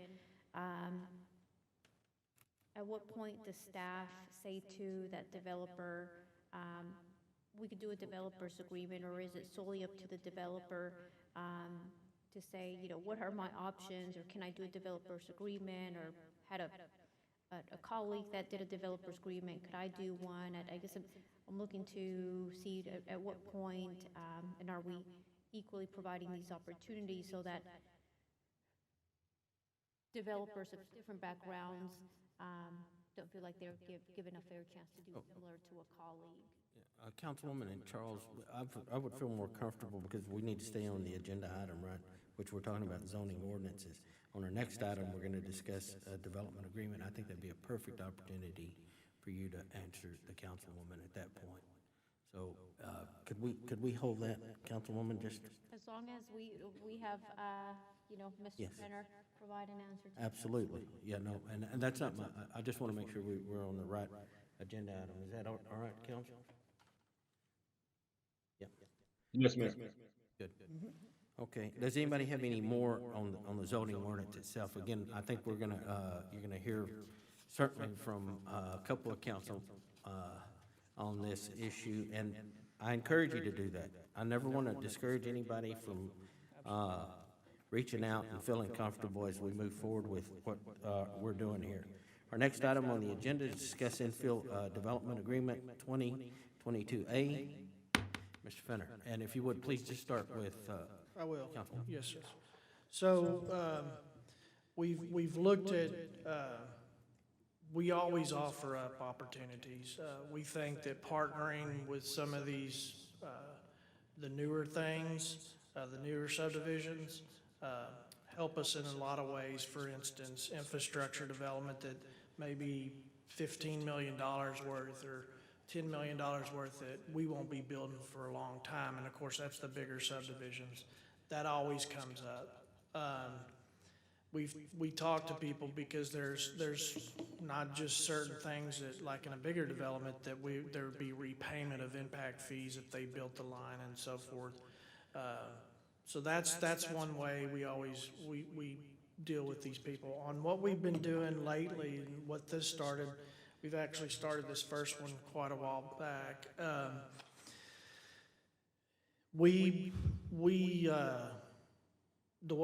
It's offered up because there's some things, like on this one, if we were to, this developer's agreement, if we were to deal with the Morris and Alamo Street, of letting these houses be built, without a developer's agreement, they'd have to go through the Zoning Board of Adjustment, and they would have to get probably 7 variances. And the way, what I'd try to, when the Zoning Board of Adjustment makes a decision, it's not a recommendation to the council, it's done. It's the only thing they can do is appeal to district court. And that the hardships and some of the legislation, we've moved off of some of that to be a little more sensitive to how we're supposed to approve things at the Zoning Board of Adjustment, through setbacks and lot sizes and so forth. But we found that, with some of these people, we've thrown it out there and we said, hey, we could do this. And so this is fairly new, other than the one we've been working on, and these things have taken a while. But we just got conversation with the gentleman on one of these developers agreement that he would take the 2 lots and put them into one, but it'd be a 50-foot lot. Well, then he would have to go to the zoning board of adjustment, and, you know, they've heard several of those of combining the lots. Well, we're gonna see a lot of that around in the infill development just because we have a lot of lots that won't meet the standards. And so we threw that out, hey, we can do a developer's agreement. If you're willing to do a couple things, we can maybe move the porch out a little bit into the setback, do some extra landscaping or an extra tree, a couple trees, do certain percentage stone and brick, things like that. And they have really taken on that. So everybody has the opportunity. A developer's agreement for a newer subdivision, like I said before, is gonna be a much different thing, because we're usually gonna have payback, because they're gonna be building infrastructure. And again, if we don't partner with them at that time to have that infrastructure built, then, you know, it's gonna be hard for us to budget down the road. And so that's why in some of these partnerships come together, we may get a corridor that we wouldn't have for another 10 years if we didn't work with this developer to do that. So that's a different program than really doing some of this infill lot or the smaller stuff. Is everybody, we'll throw that out to them. Hey, do you want to do this? Do you want to go through the developer's agreement? It's just a short process. We'll have what you're supposed to do and what we're going to do. And I'll just kind of, like when I go through this one, I'll tell you that's basically what we talk about. And we just have them bring a site plan, what they're gonna do, what they need, and then we'll just approve it through the developer's agreement. And so we are able to get something done, and hopefully they're happy and we're happy. And so it could be a diversity of housing because of the infill development. I'll show you where we're at with a couple of those. So Mayor and Council Member, Charles has about 8 or 10 of these in the queue. Tonight, we're ready to brief you on 4 of them. He's got more he's negotiating all the time, so take it away. Okay. So the first one is Morris Street, Morris and Alamo in your packet. This has been around for a while. I had spoke with Mr. Carlisle on this property several months ago, and there were several things that needed to be done with variances and so forth. And so I wanted to find a way, you know, true infill development, redevelopment is just that. If you can find a way to work with them to get that house built, then it can only help the area that it's in. So you have a redevelopment piece, or you have an infill redevelopment for quality standards, and so you work through that. So what we did with Mr. Carlisle's is we talked about doing this developer's agreement so we could get the 2 lots instead of having just the one, because all the variances that would come through. So what we would get on this, just in this little sheet right here, is just kind of a summary, the additional landscaping on the intersecting streets.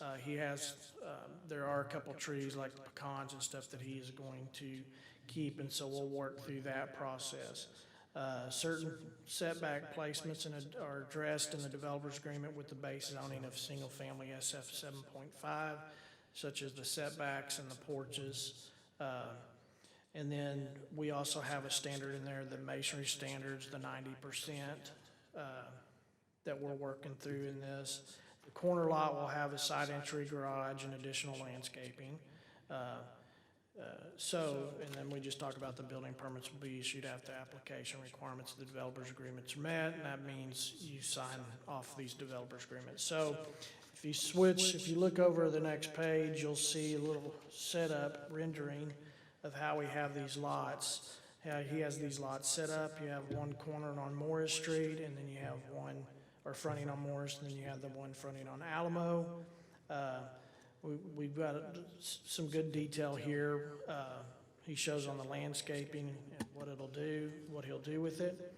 You can see that on another sheet, I'm gonna show you kind of where we are at with the variances and how this kind of pulls in, because makes it much easier, because if you go to the zoning board of adjustment, again, you may have 7 or 8 variances, and you gotta go through them one by one to say, hey, is this a hardship? And so, when you get right down to it, the common sense being practical about this is, hey, can you take your porch 10 foot or 5 foot or 8 foot into the setback, and can you have a lot that's a little smaller, because of the lot width, and things like that. So you get this diversity here. So if you flip to the next page, you'll see on 147, page 147 in my agenda, zoning 7.5 for lot 3A, that would be fronting Alamo Street. The lot size would be 5,600 square foot, so that would actually be a variance piece there. The living area is 1,836 square foot, the garage area is 600 square foot, porch area 144 feet. And then for lot 3B, you're going to have lot size of 6,900 square foot, so that would be another variance for the lot area. And then you'll have a 1,598 square foot, and then the porch, the standard, the 236 square foot. So what we did here is we worked out a deal with Mr. Carlisle, like if we did this agreement, then we can name the variances in the developer's agreement if you build these houses like this and so forth. And we give them a lot of opportunity to tell us what they would like to do. So it's a two-way situation. So if you go to the next page, I just have a CAD map, and then if you get into the developer's agreement, which is 149, page 149 of mine.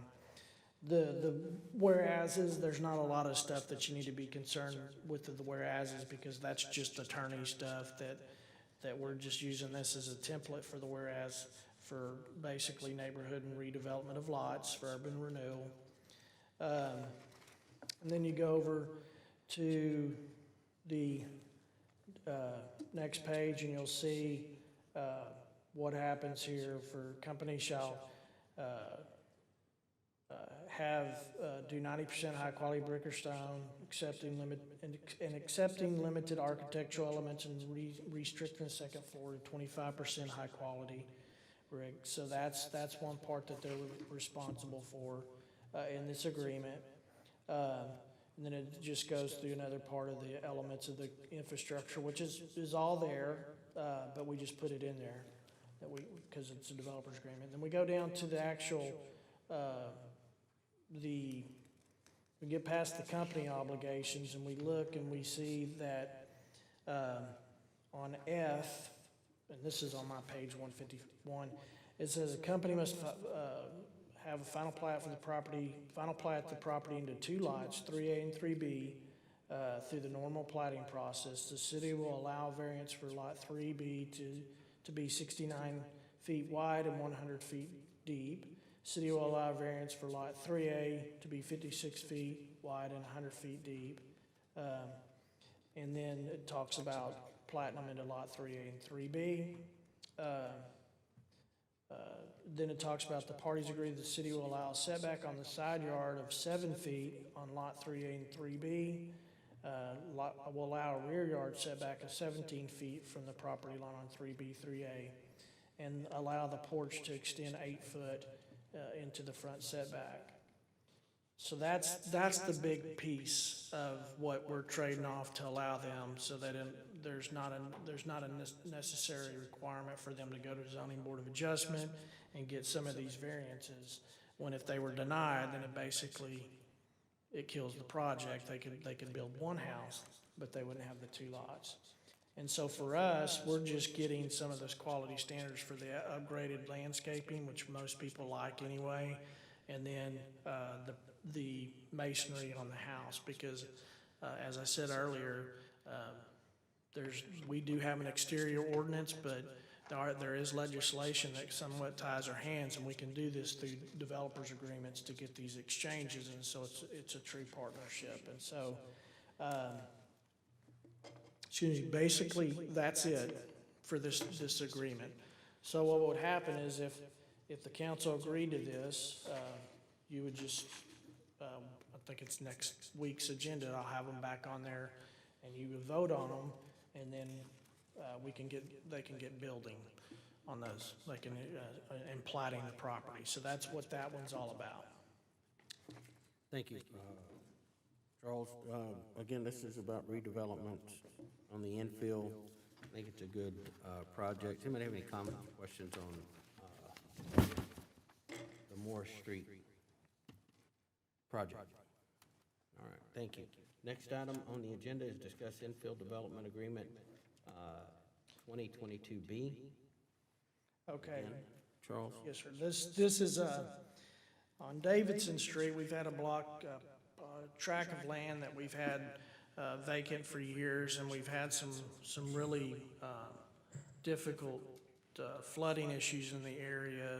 I think that we've really needed to be able to fix this for a long time, and so there was a new owner, a gentleman that purchased this a little over a year ago, and we had talked to him about trying to get that drainage part on the side of the property so we could get it fixed.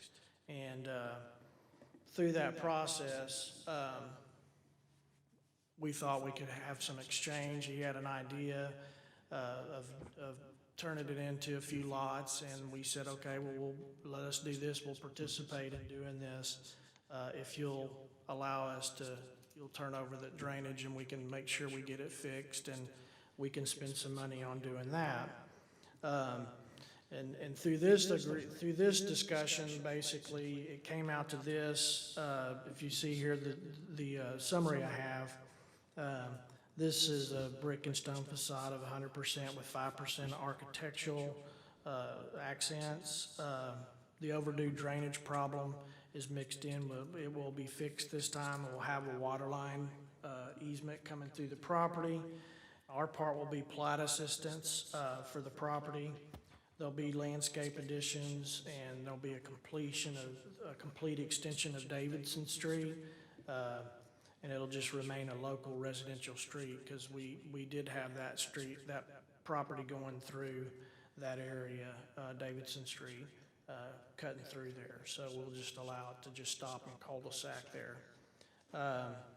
The developer's agreement piece on our end too is for large lots. And so you'll see we have a diversity of lots. You have, the developer's agreement we just discussed was the 5,800 square foot and so forth. And now you have this person willing to build 1.5 acre lots, 1.5 acre lot plus. On this little map here, you can see kind of the layout. It's pretty simple. That's Davidson Road being extended, and in the red will be the drainage that we need to fix. And Mr. Sim knows more about this because he's been around, but I know that we've had drainage issues all up in that area. And so really, we should have been able to try to address that in the years past. And so this is just a way to partner up and do that. So that's basically the simple piece. The simple part of that is that's what's exchanged. And when you get into the developer's agreement, on 161, it talks about requested development agreement to enhance the long-term quality of the neighborhood with 1+ acres on these. And talks about the brick and stone that we just talked about, accepting limited architectural features, all single family residents, and then subject to review and approval of the city survey and plat is necessary to create 8 lots. Each lot shall be a minimum of 1 acre, and the company must do a final plat of the property into 8 lots. What we're going to do, the city, would be that we would have an engineer hire an engineer to look at the drainage. They would just dedicate an easement to us. We would complete the extension of Davidson Street, and like I said, it'd be a remaining local street, and then we'd actually do the plat of the property, the construction plat of the property. So we had already talked with an engineer about this, is doing the plat of the property, and then he could final plat it in phases. For that, then we identify some drainage areas with the engineering done, and we're able to negotiate that of what we need to have and how we need to fix that up. So that's basically the trade-off there. We're looking at about $10,000, a little less than $10,000 to plat the property and look at the drainage. So that's our exchange for doing that, and he has to work with us on the drainage, and then he would have to actually final plat. We would final plat in phases. And then, remember, this guy is not a developer. I don't know if I said that early on. He's just he and his wife had bought the property, and they were gonna build a house on it. And we had discussed with them to look at the drainage. So this has been going on for about a year. We had some real problems. We needed to get a water line easement through there on the property coming off the street there. And so we talked a little bit about it, and he said, well, you know, would y'all be interested in working with me on that to get, and I just built a few lots out there, and it turned into 8 lots, which are over an acre. And we said we'd go plat the property since we need to identify the drainage issue. So we're gonna get that fixed. And so that's what this is all about. Let me make one minor suggestion to you, Mr. Fenner. I believe the correct terminology is Davidson Drive, not Davidson Street. If you get into your developer agreement. Yes, sir. If you would. Thank you for that. You will have to look at these developers agreements anyways. I just wanted to give you that heads up on that one. Making And sure. I'll just toss in here that if the world were perfect, we would have addressed this drainage problem when the Birdsong neighborhood was built in Lexington, right over in that area. That's really what ought to have happened decades ago, but it didn't. And so now we're kind of caught having to clean up for a drainage problem we didn't fix when we might ought to have. Again, we look for opportunities to work and the city to win. We get the drainage problem fixed, we get the water line easements taken care of, so it's a good. Yeah, and instead of one house, he's building 8. And we're gonna spend the money, but we'd be spending the money out of the stormwater fund anyway. Should be the way it is, I believe, because we have such an issue there. So anyhow, that's the way this is. Any discussion for 2022B? Hearing none, our next item on the agenda, discuss infill development agreement 2022C. Mr. Fenner? Thank you, Mayor, Council. So this is one that just came through. We were gonna have to do a variance. One of the things that we want to provide an opportunity to everybody. I don't care if you're building 100 lots, 200 lots, or if you're trying to make 2 and do some infill. Again, you know, our strategy and our plan for the department, and what I've said all along was redeveloping our core. It's the most important, our downtown. When you see that infill development of $10 million, that's incredible for infill development. And when we had this past year, we'll have more new permits, new housing permits in subdivisions this year just because of the approval. But last year, we had a ton of infill stuff. And so that's good. And we've actually had about 4 or 5 builders that have been doing some of these and been doing very good work.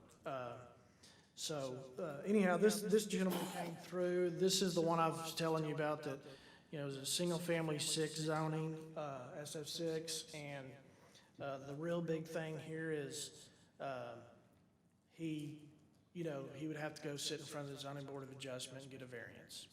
And so we were working out through this to get some additional stuff out there. He was willing to do that. He said he would like to do it that way.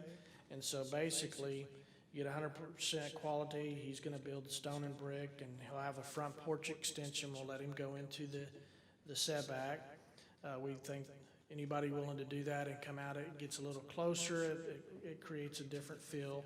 And some additional landscaping and streetscaping. Planting a tree close to the road and create some streetscapes would take a long time, but if we that's a big deal to us too, not just doing what we have in the ordinance and say, hey, plant a tree in the front. We can kind of work through that. So that's basically, that's real simple.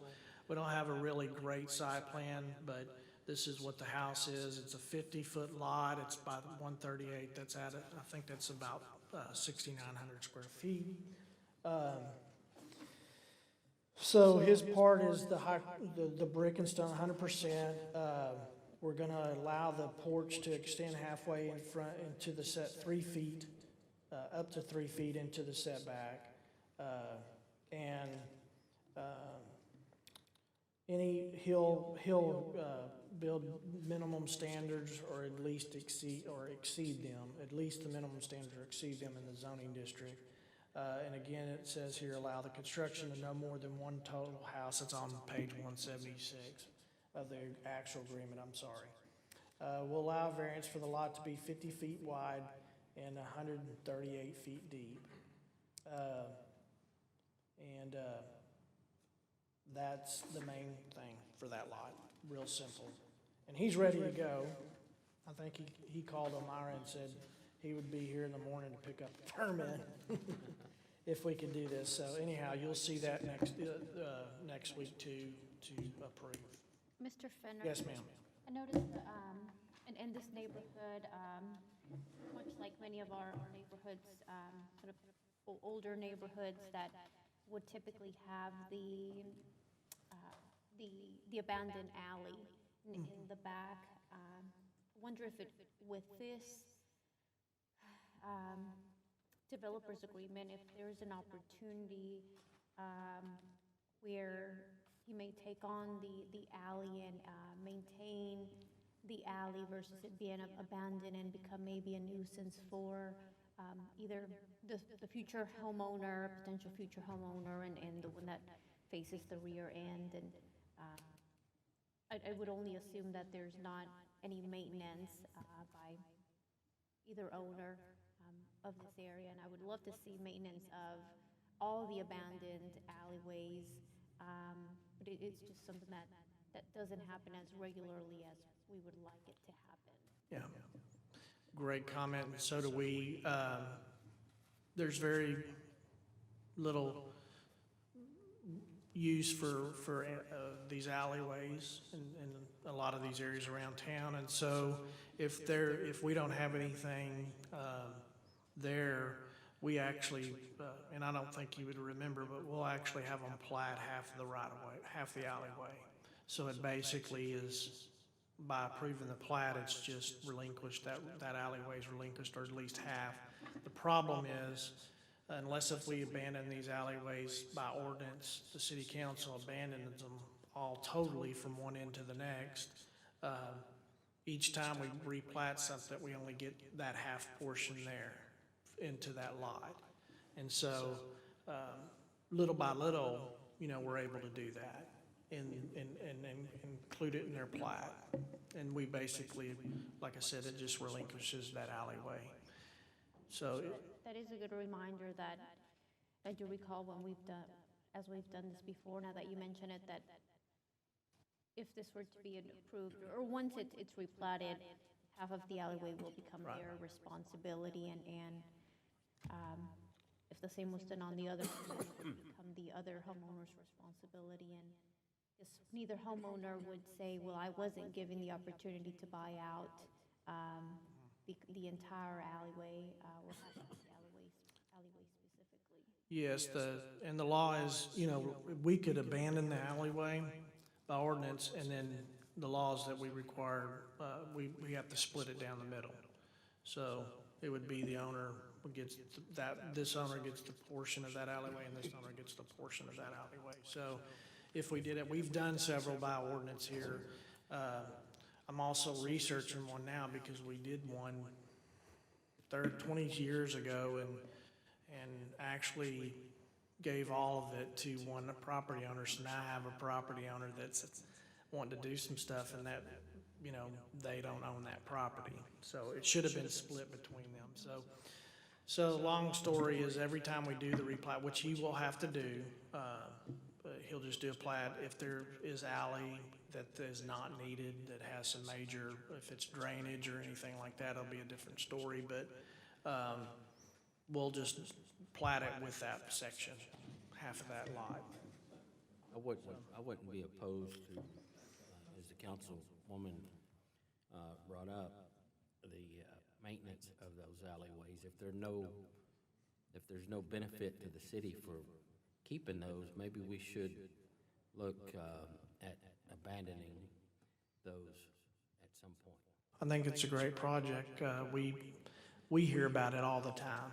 We're called out to these areas, and the way the ordinances are written and things like that, they're responsible for certain upkeep, but it's tough, you know. Let's try to, It'll just be a project plan. anyone have any comments on South Francis? That's 2022C. All right.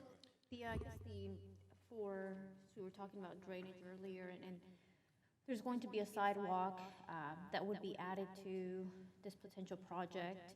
And when that sidewalk is added, then it would no longer be open drainage, or would we still have open drainage? It would still remain open drainage. Yes, ma'am. Is there, Well, Bill, Can I tackle that? So the first example you're going to see of that is an experiment that Steve Rogers and I are going to do for you around the Stallings Park area. So when we go to bid on the Temple Street project, we needed to move water throughout all that neighborhood. So one of the things we identified was that we're going to build some drainage improvements around Stallings Park. When we do that, we're going to use a new little strategy of doing channel lining in the open ditches area so that you don't have to go down in the hole and weed eat it and get down in there. Actually be concrete down in that area. So that's not as difficult to build, and it's not as expensive as closing it up. So we've got an example where we closed drainage on Adelaide between the railroad tracks and Broad and going down to Grove. That's where we enclosed drainage and put a sidewalk on top of it. We did that because we got a $500,000 grant from the state of Texas to do that project. In the Stallings example, we're going to continue to have open, but we'll add sidewalks and channel lining into that. In order to do closing that stuff up, unless I've got a kind of a rare instance where I'm at the right point in the drainage, I don't have the ability to do that based on knowing where all of that pipe ought to be and where it should end up a half mile down the way or 3 blocks down the way or wherever it might be. We had an opportunity at the corner of Bradshaw and West End to close some drainage. We took that opportunity and did that as part of a project we had over there. So we're as opportunistic as we possibly can be with closing open drainage. But I would not want to at all promise to you that this one house on South Francis is availing me of that opportunity. I can't make that commitment to you. looking for, and this is for any open drainage area in the city of Terra where we can be creative, and I'll take the example that Mike just mentioned about doing the, I'm going to butcher the name, the new type of grading that we discussed for the Stallings Park area, where it provides an opportunity to reduce the erosion and unleveling, further unleveling the drainage in front of households and businesses with open drainage. So I know on the city side it's costly to close all drainage areas, and it's on the dream list, but I am asking and looking for ways to be creative to where if it's something where we start doing similar to what we're looking to do at Stallings, or as the developers are coming forward, to start including that in these infill developments to improve the drainage area. in these areas, because even when we go in and try to address the drainage area, many times, we're working with what we have and continuing to dig and dig those drainage areas deeper. So it may be a temporary fix and may disturb the drainage area of that community member. And then when they, as an example, when they go to mow that area, you might have somebody that's elderly or, you know, a single mom that's trying to pull a lawnmower through that area, and it's becoming cheaper than it used to be. We'll take all those comments to heart, and we'll do our very best to be opportunistic on that topic, and where we can find a chance to do it, we'll definitely be doing that. Yes, ma'am. Anyone else? Thank you, Charles. Our next item on the agenda is discuss infill development agreement 2022D, Rose Hill. Okay, Mayor and Council, this is, this property here was, we have a lot of property on Rose Hill that's very hard. It's big enough, bless you, it's big enough to develop, it's just in acreage. But it's hard to develop because of the size of these lots. And so we started on this particular piece of property several months ago. I don't even know how long, 6, 7 months. The group of individual came in and wanted to develop townhomes on it just because the way it laid out, and we didn't really think that would go through. The new planner came on, consultant for these gentlemen, and so we told them, hey, would you be interested in a developer's agreement to turn this into just a residential development?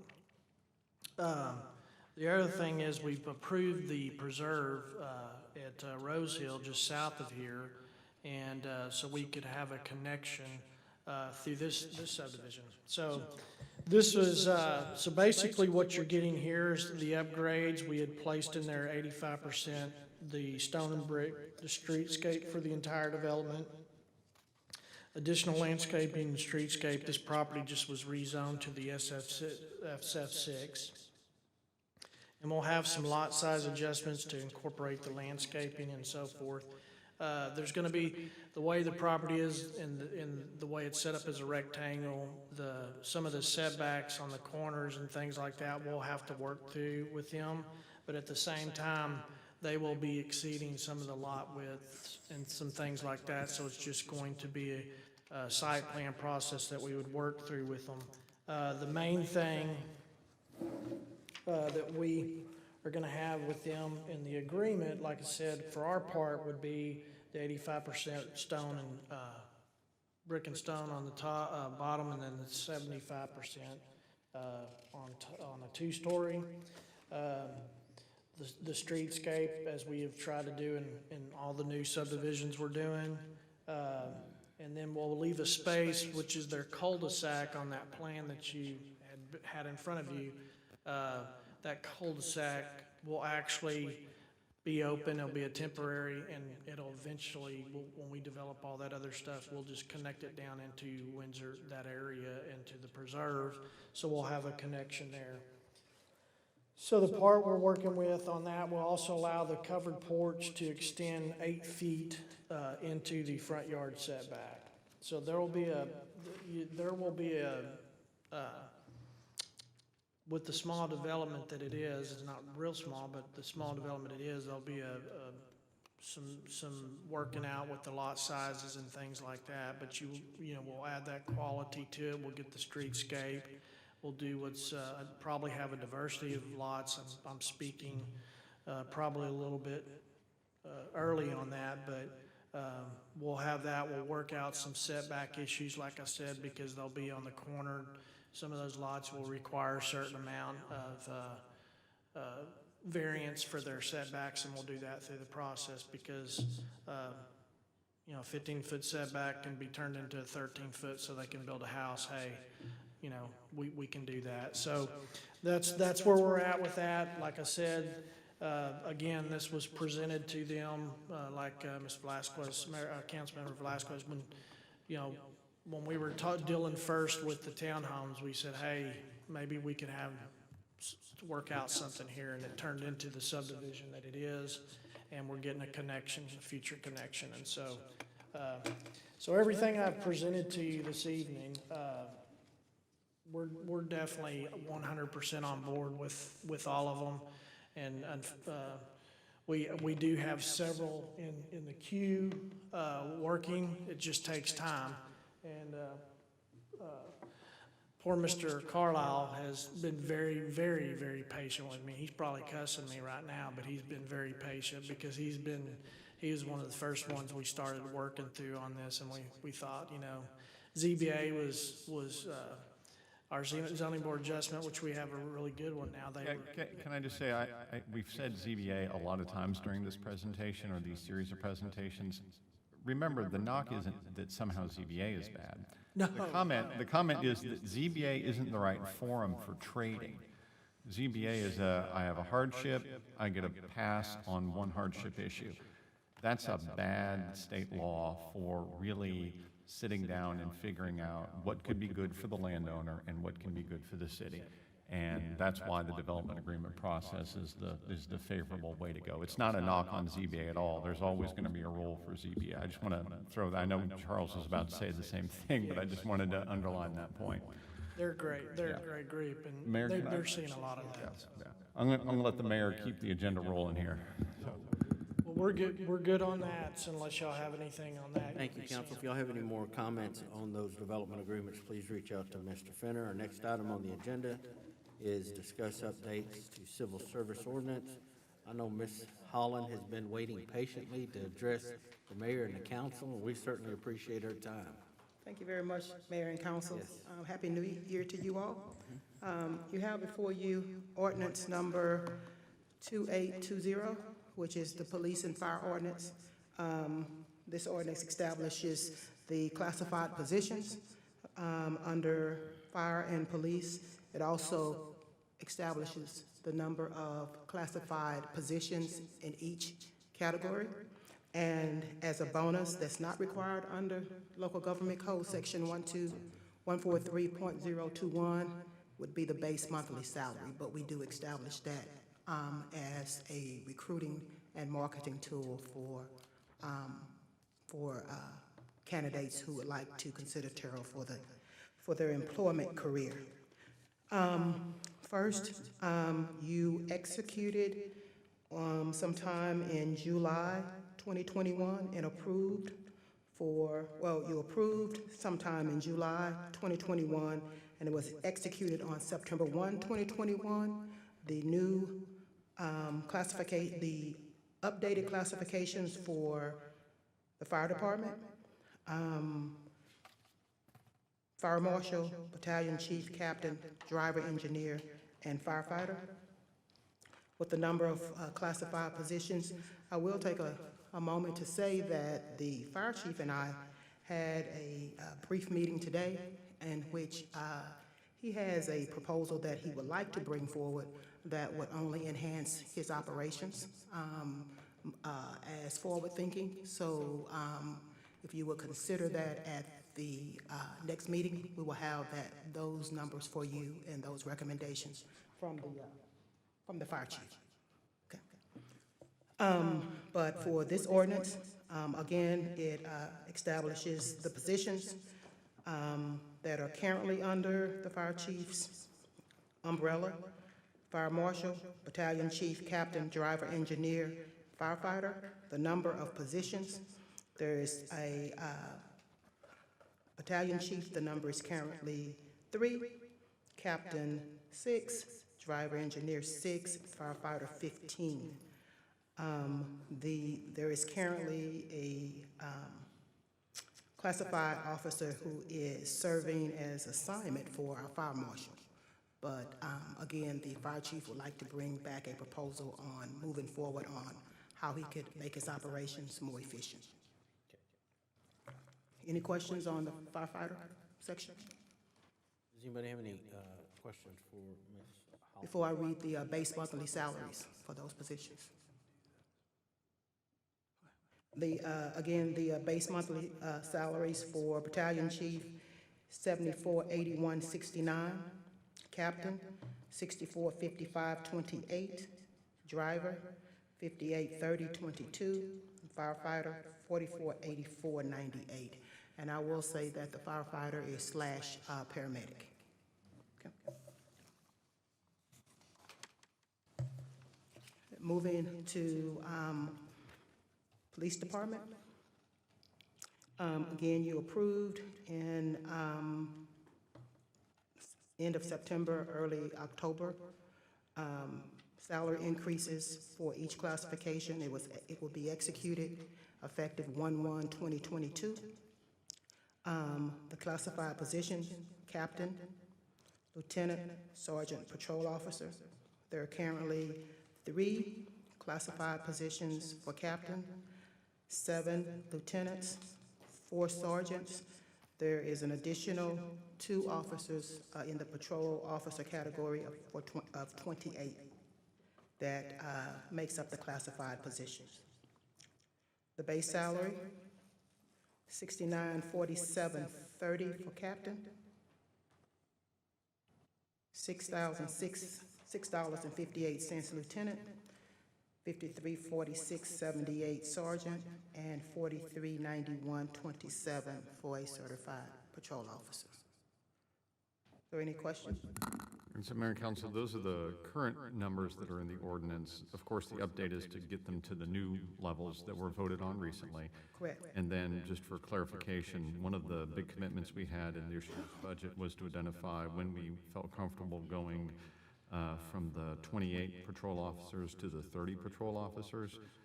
As I briefed you last time with that grant that we're getting on the opioid settlement, we feel like we're confident that we'll have the money for that in the budget.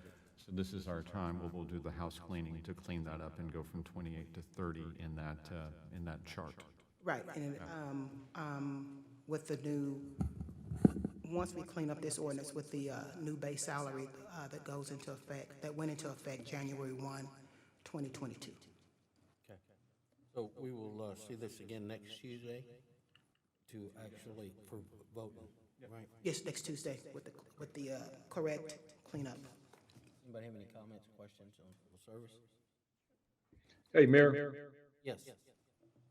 one thing I'd like to say, I know, our utility workers and, the guys that work around the city, I call them my bread and butter guys. Man, they do a whole lot,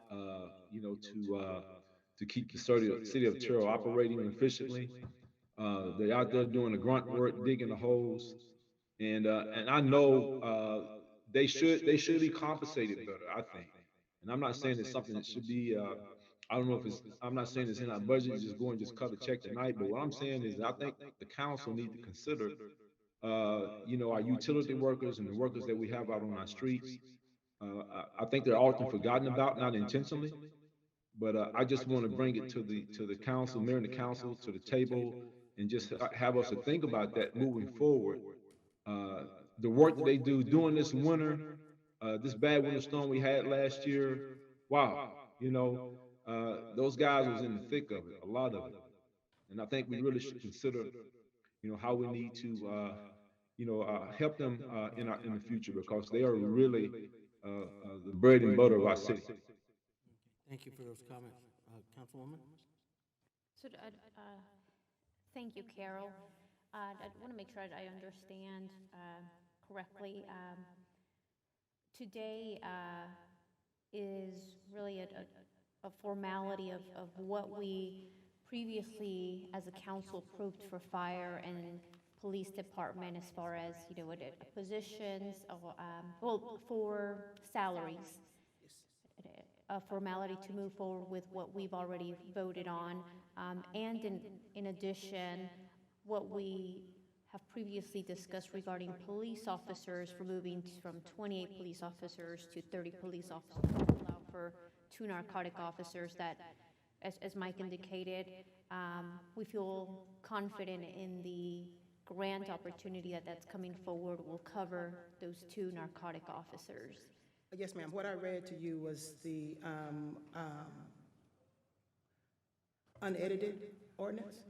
when we return on next Tuesday, it would have the updated numbers for the police department with the 2 additional officers, taking that classified number from 28 to 30, and then also what was approved as far as the base salaries for each of those classifications. So that's coming forward next Tuesday, and then a separate item that you mentioned at the beginning, is a separate item that our fire chief will bring forward that he indicated may enhance his department, but that's separate, it won't be included Yeah, in this. let me just clarify. The question with the fire chief, you can see on the front page of Ordinance 2820. See there where it says classification, fire marshal, number of positions 1?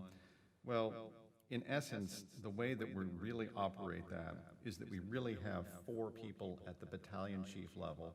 One of them receives assignment pay to serve as the fire marshal. So that's the way we're operationally doing that right now. And so it would be better if we adjusted the positions on here to reflect what we're doing. That's not a new budget item. That's just fixing the way it's listed here in the ordinance. From removing fire marshal and adding, and from moving fire marshal to battalion chief. Well,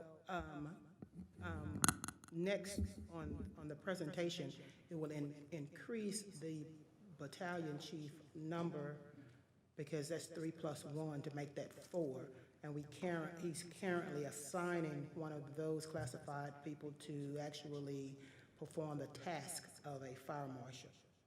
So it's actually battalion chief / not fire marshal by itself, battalion chief individual. Ms. Hall and I have had this discussion a lot about the fire marshal.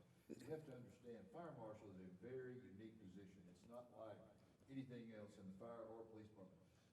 The person is definitely a professional firefighter, no question about it. Correct. He's not part of the fire department. He also has to be a certified peace officer, but he is not part of the police department. He has its own standalone position. We've had several discussions about that. And he can carry a weapon.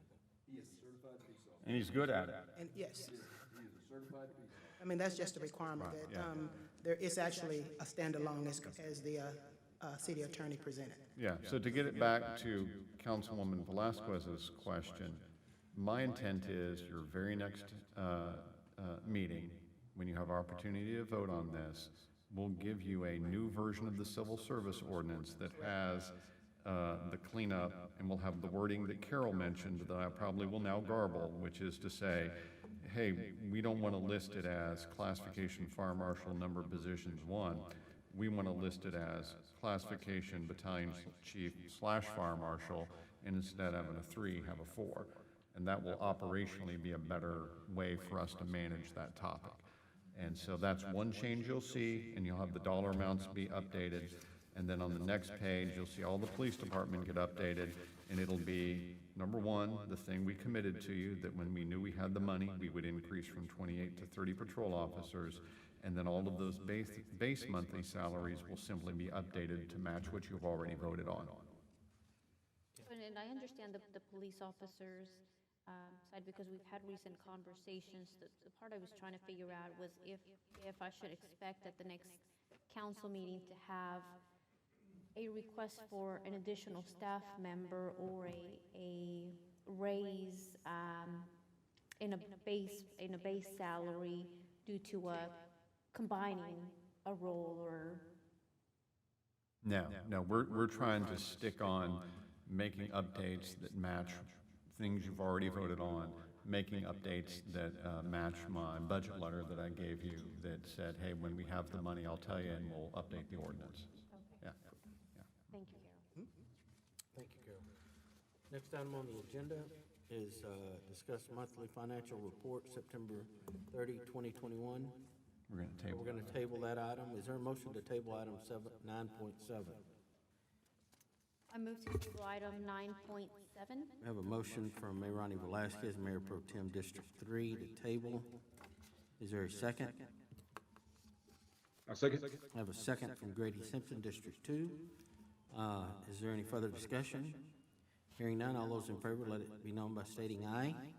Aye. Any opposed? Aye. Motion will carry. Our next item on the agenda is discuss and consider FY '22 capital accounts budget amendment ordinance. Mr. Harris, so you do walk. You haven't been a while since you've been up here. Yeah, I've been doing Welcome a lot. back. Yeah.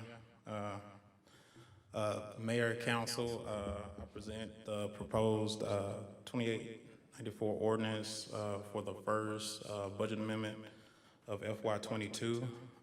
This budget amendment was primarily focused on capital projects.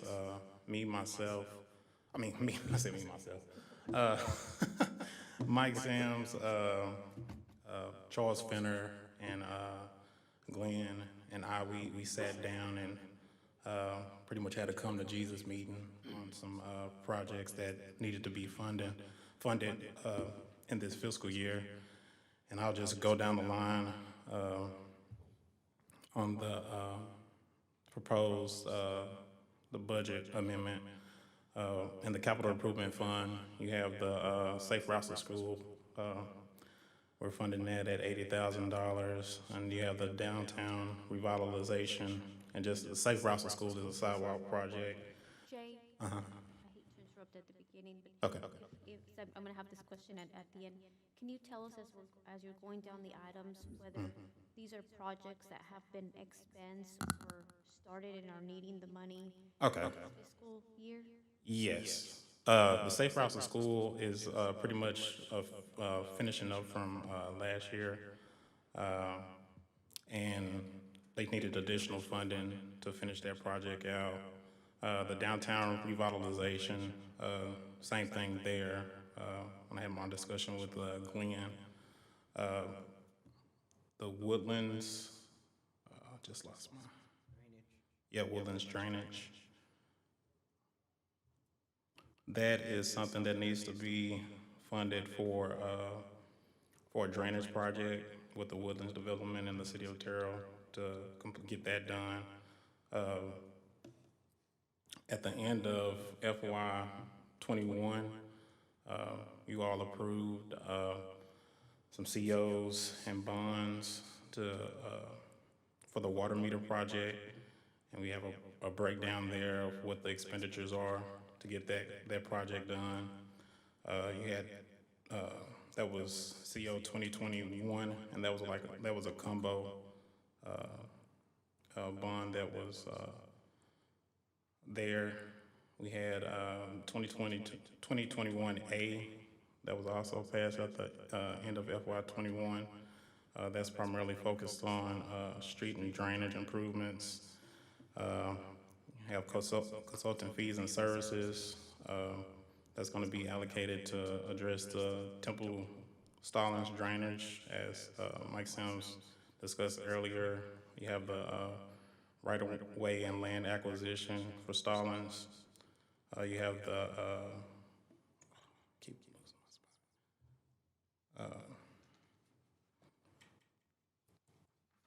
and just back consultant fees and services, that was $1.1 million.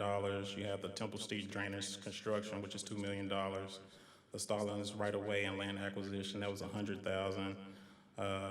The Metro Drive reconstruction, that's $2 million. South Alley utility relocation, $800,000. Town Square land acquisition, that's $1.5 million. And then we move to the capital projects for park improvements. Consultant fees and services is $100,000. Bengill Park restrooms at $1.1 million. You had lighting improvements at $1.1 million for Bengill, and drainage improvements at $100,000. And Breezy Hill restrooms, $150,000, and Breezy Hill lighting improvements, $250,000. Breezy Hill land acquisition at $150,000, and Breezy Hill construction, and these are all projects that we're trying to get underway. And the water meters has already started, but they haven't expended much. It's roughly like $60,000 that they've expended of that CO. In Fund 219, that's the 2021 taxable series. That was primarily focused on the museum. The museum construction is $5 million with the land acquisition at $5 million. And this project is, I think it's in the process of starting here soon. The Build a First Source Agreement in Fund 304, the Stallings Improvement Fund. This was primarily focused on the Temple runnels improvements, drainage improvements, and all other improvements in that area, in that agreement. And we had an increase of $100,000 to consultant fees and services. You had the Temple runnels land acquisition at $100,000 and engineering at $100,000. And then if you look at the very end, pretty much gives you a breakdown of what the changes are for each fund based on what's currently budgeted and what those expenditures how it will affect each ending cash in bank for each fund. So in capital improvement fund, after the changes, the expected year-end cash in bank will be $270,000 roughly. The stormwater fund is $1.1 million roughly after the changes here with the budget amendment.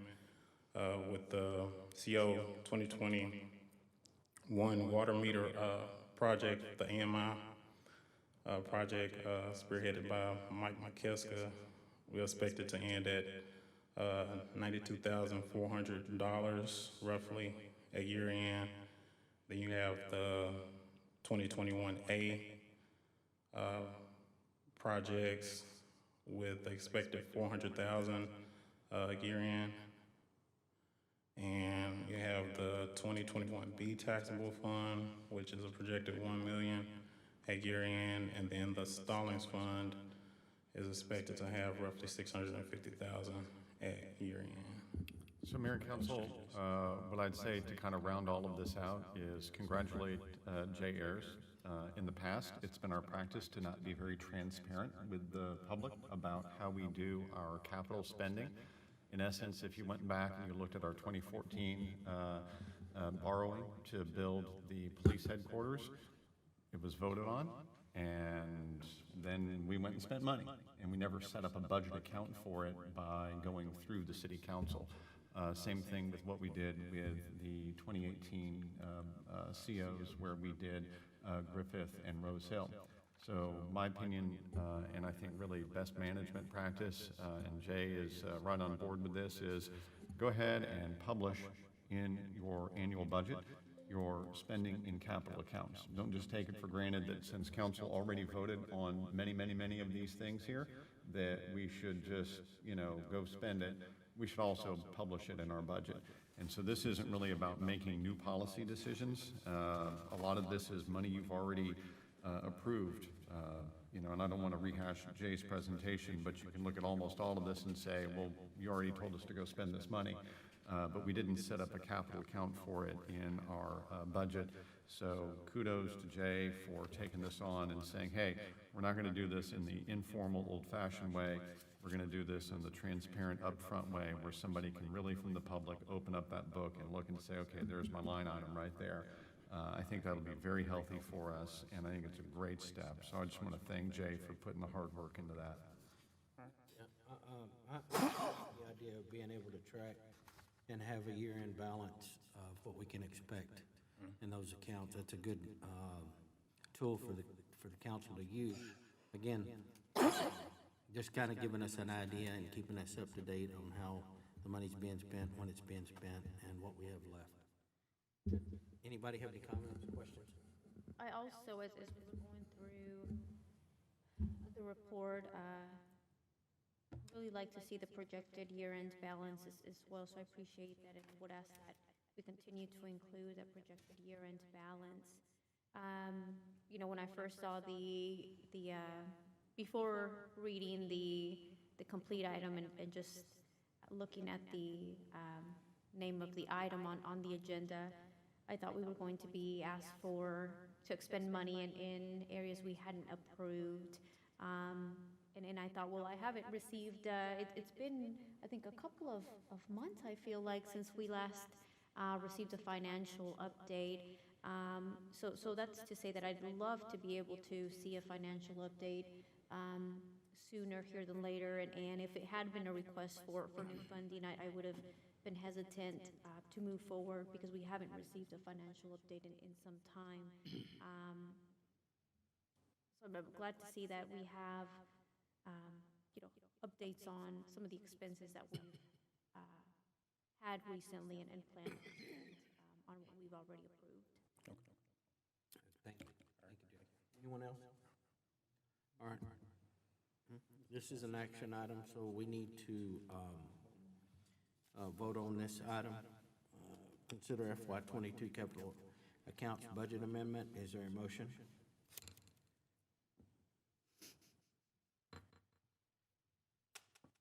I motion to approve the FY '22 capital accounts budget amendment ordinance as presented. We have a motion from Mayor Ronnie Velasquez, Mayor Pro Tem District 3. Is there a second? All right, second. We have a second from Grady Simpson, District 2. Is there any further discussion? Hearing none, all those in favor, let it be known by stating aye. Aye. Any opposed? Motion will carry. Our next item on the agenda is to adjourn into executive session in accordance with Section 551 of the Texas Government Code to discuss the following: Section 551.072, consultation with attorney pending or contemplated litigation; Section 551.074, deliberations regarding real property; Section 551.087, deliberations regarding economic development negotiations. We are now in executive session. So if we could clear the, Thank you for coming out.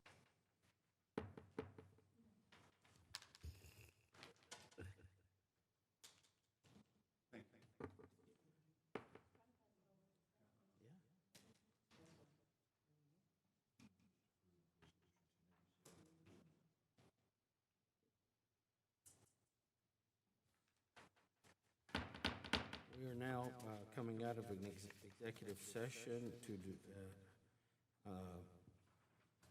reconvening into regular session and consider action, if any, on items discussed in executive session. Is there a motion?